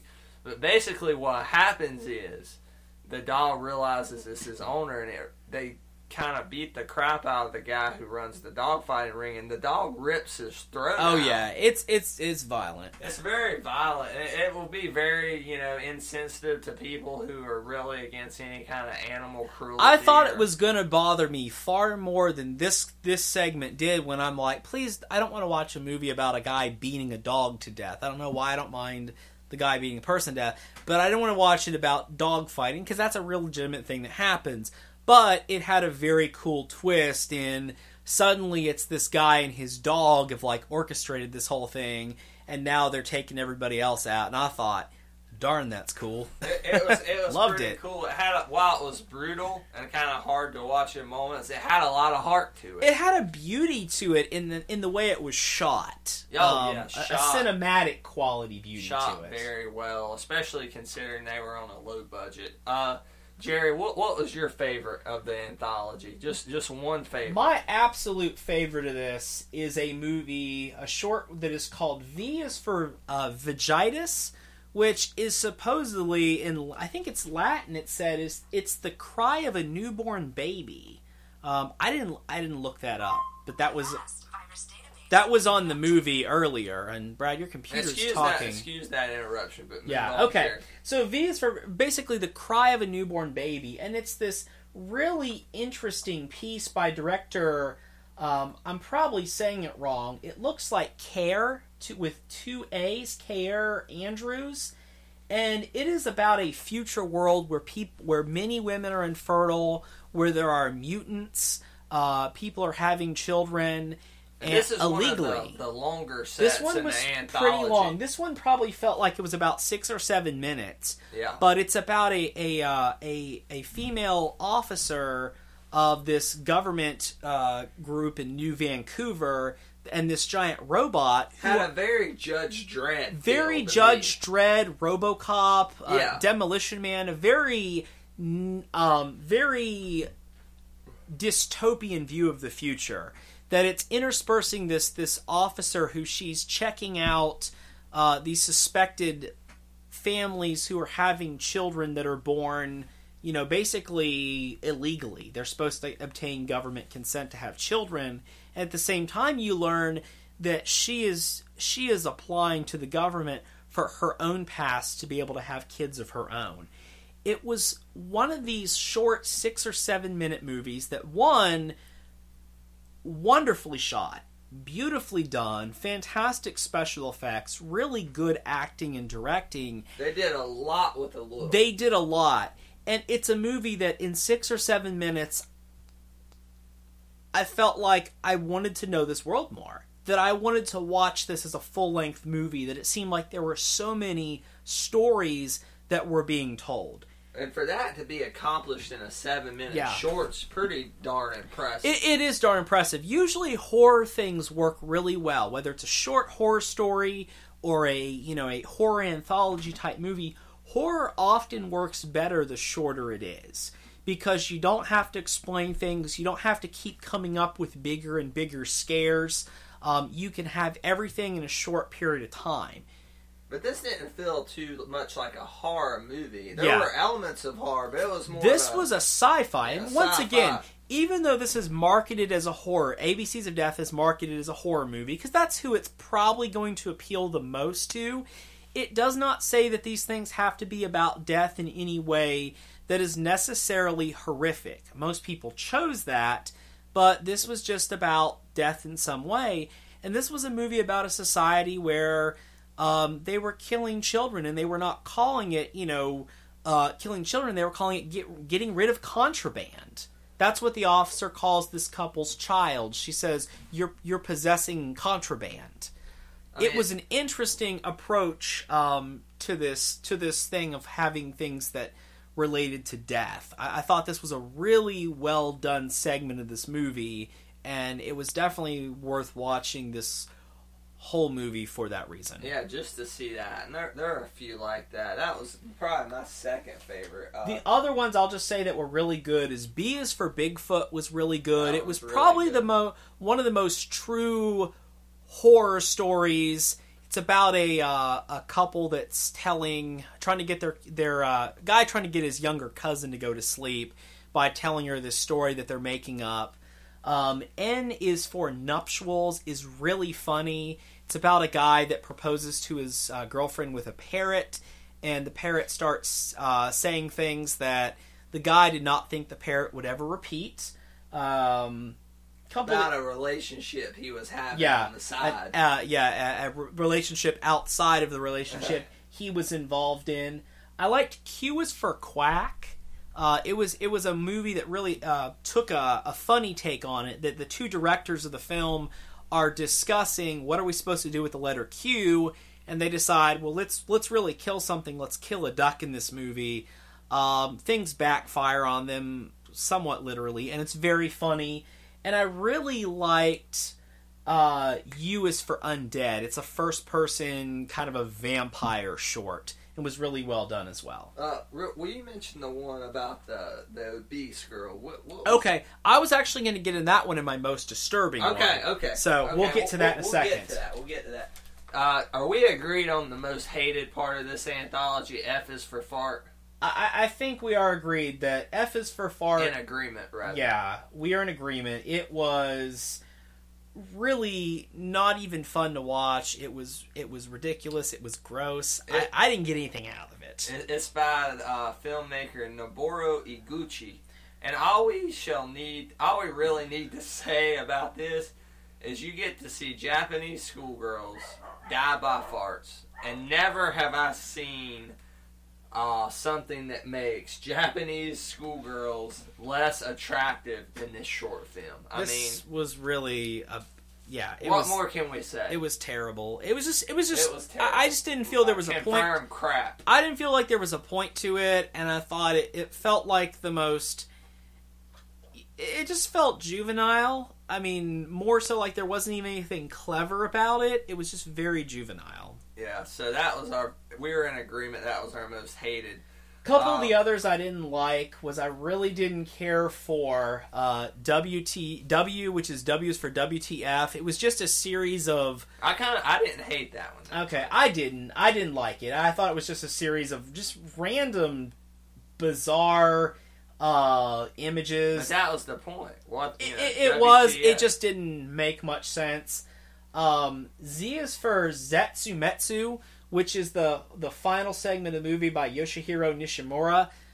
Supposedly, as I was reading a little bit about it, it was supposed to be about post-World War II, Japanese foreign policy, but it felt to me like quite a mess. I thought somebody could have taken a lot more time. Not well done. Yeah, that one was really bizarre, and so I think if there's any other one that I really didn't care for. R's for Removed just really didn't make a lot of sense to me. It's a lot of images about a guy that these doctors are basically pulling skin off his body and turning it into film or something. It's just really weird. It really didn't make a lot of sense there either. All right, Jerry. Let's talk about our most disturbing. Okay. Why don't you start with yours? Okay. I have two that are most disturbing, but I'm going to start with one of them. One of them was P is for Pressure. And I mentioned a little bit about this one earlier. As you're watching this movie, this short, you are seeing a woman. I assume it's a woman in maybe a foreign country. And she's doing a lot of things. You get the idea that she's a prostitute, that she's doing things because she doesn't have any other choice. It really is about a woman that will, you get the idea that her house is, her housing's in danger, her kids are in danger of not being fed, and she ends up, once again, implied, there's nothing shown here, making a crush film, which is a really criminal type of film that some people would watch where someone is smashing small animals. It's like an animal snuff film. Yeah, an animal snuff film, basically. And once again, they don't show anything, but just implying that what someone's doing is enough. But at the end of the movie, you see the mother, who must have got paid for it. She seems relieved because her kids are playing at a playground. You get the idea, well, maybe she had money to pay the rent. Maybe she had money to make sure the kids are fed or got to the doctor, and it was called P is for Pressure. Definitely a disturbing movie, but not disturbing in a horror way. Disturbing when you realize that there are lots of people and many women in the world that have to do things that they do not want to do. And I think that was the filmmaker's purpose. I think it was. I can't knock the guy. This was not exploitive. This was not an exploitation movie. There was no ridiculous gore in it. This is someone who took a really serious look at, would someone be willing to take an innocent life to care for their family because they had to, because they got backed into a corner. Once again, Brad mentioned it earlier, but it's so hard to review a movie like this because one minute, here's a movie that stuck with me the most because of how, I don't even know if poignant's the right word, but just how depressing it is. And when talking about people that get under so much pressure that they have to do things that are against their morals and against all decency. And then 5 minutes later, you're watching a movie about people dying from farting. I mean, there's quite a unevenness to all the movies, which granted, that's an anthology for you most of the time, especially when you have 26 movies. Jerry, what was your other most disturbing? My other most disturbing was called XXL. This is a movie about a heavyset girl who is leaving a bus station, it's by Xavier Gens, and as she is leaving this subway station, it's a subway station, you see in the background a picture of a beautiful model, wearing lingerie, and it says now available in XXL, now available in XX large, implying that this model is clearly not what most people would think of as XX large, but this company is trying to convince people, that it is. As she's leaving, guys are making fun of her weight, girls are making fun of her appearance. She gets home, she starts binge eating, and she turns on the TV and just sees all of these images of models, that people that really have just almost unrealistic body images, or projecting unrealistic body images.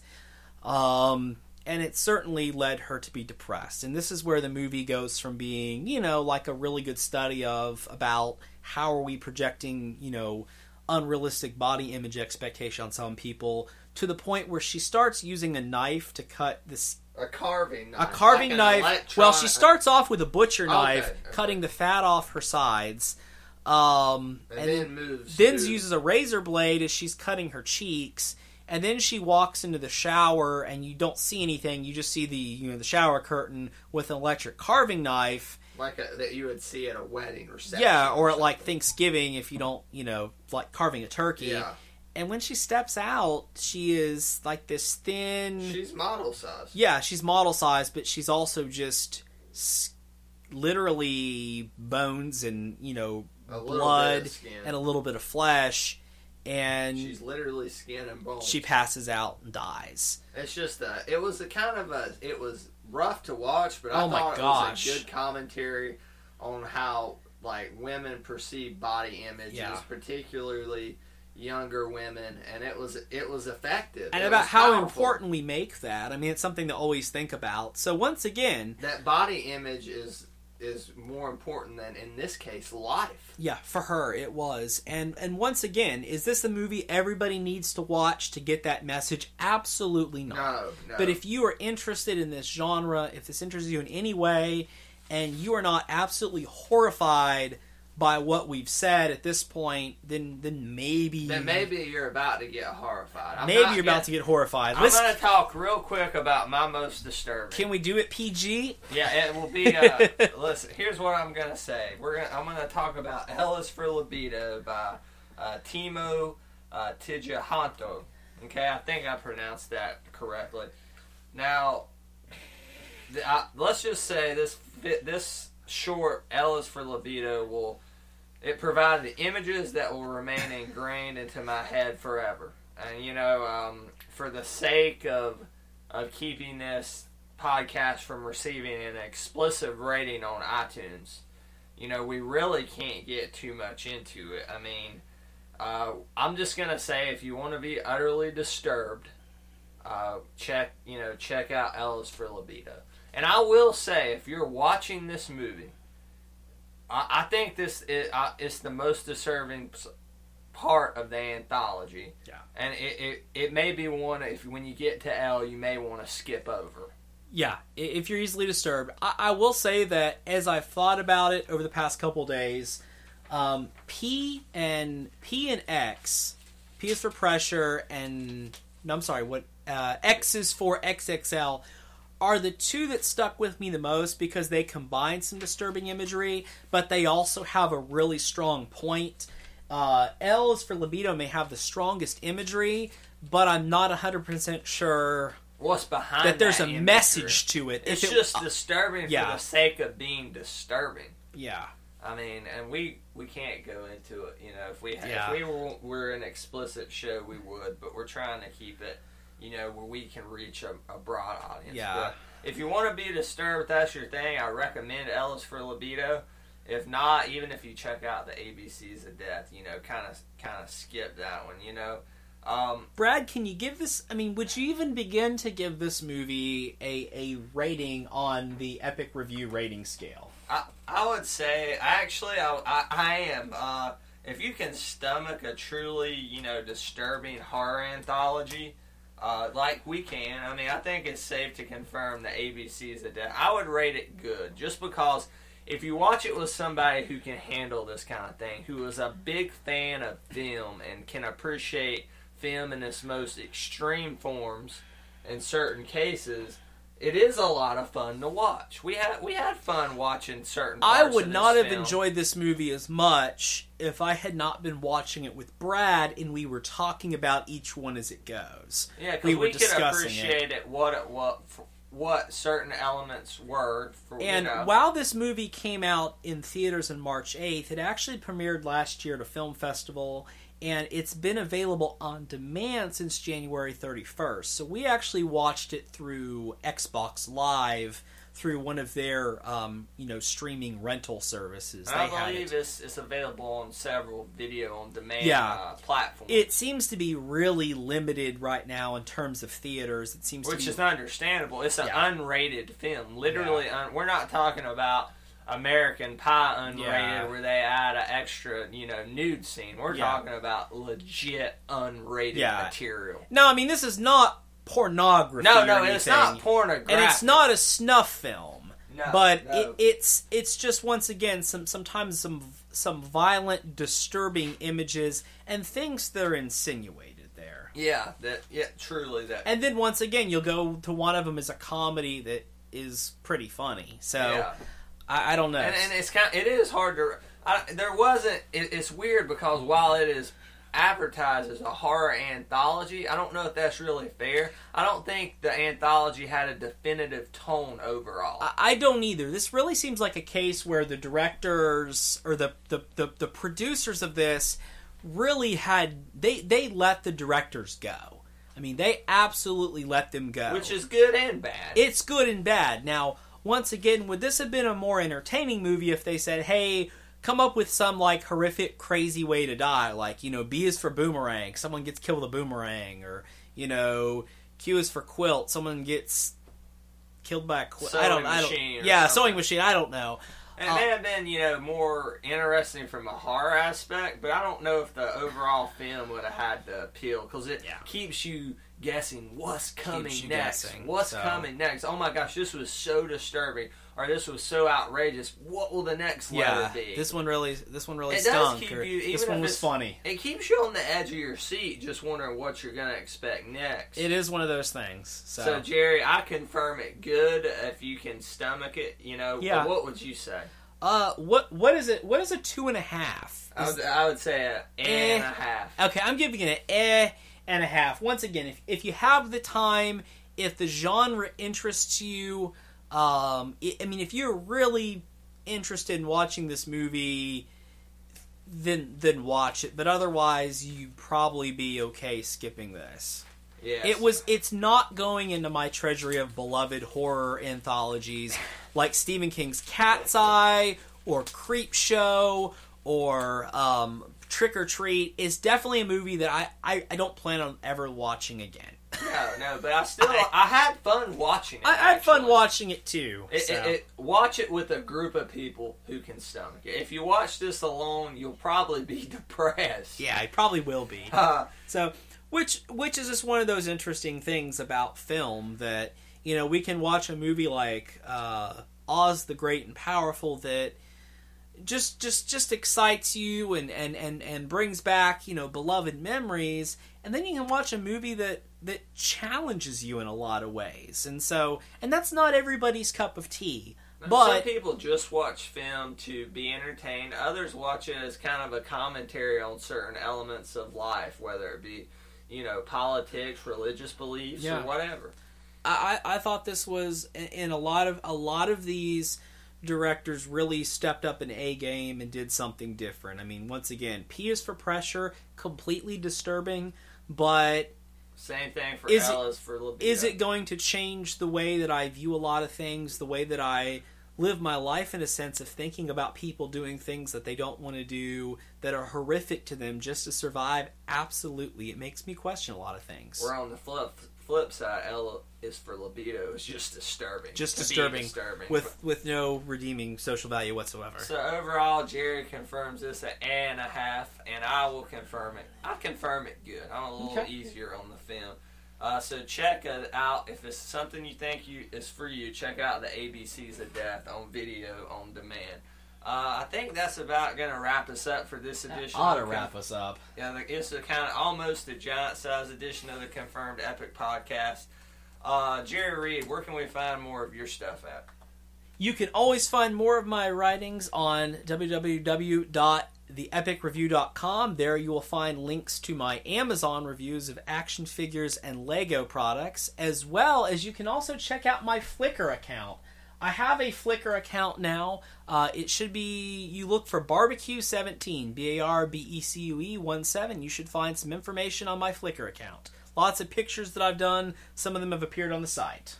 As for me, you can find all of my stuff on Twitter at TheRealBradBell. That's REEL Brad Bell. And of course on thepicreview.com, as well as on our official Facebook page, where, as I mentioned earlier, I post breaking epic news daily. Just search and like TH Epic Review. Also, another reminder, you can find all episodes of this podcast on iTunes. Just search TH Epic Review or the Confirmed Epic Podcast. We wanted to end this episode by giving a special thanks and shout out to our show producer, Dylan Bell. Dylan, thanks for all your hard work you do helping make the Confirmed Epic Podcast what it is. You add a lot of quality, and we really appreciate it. And until next week, we are out.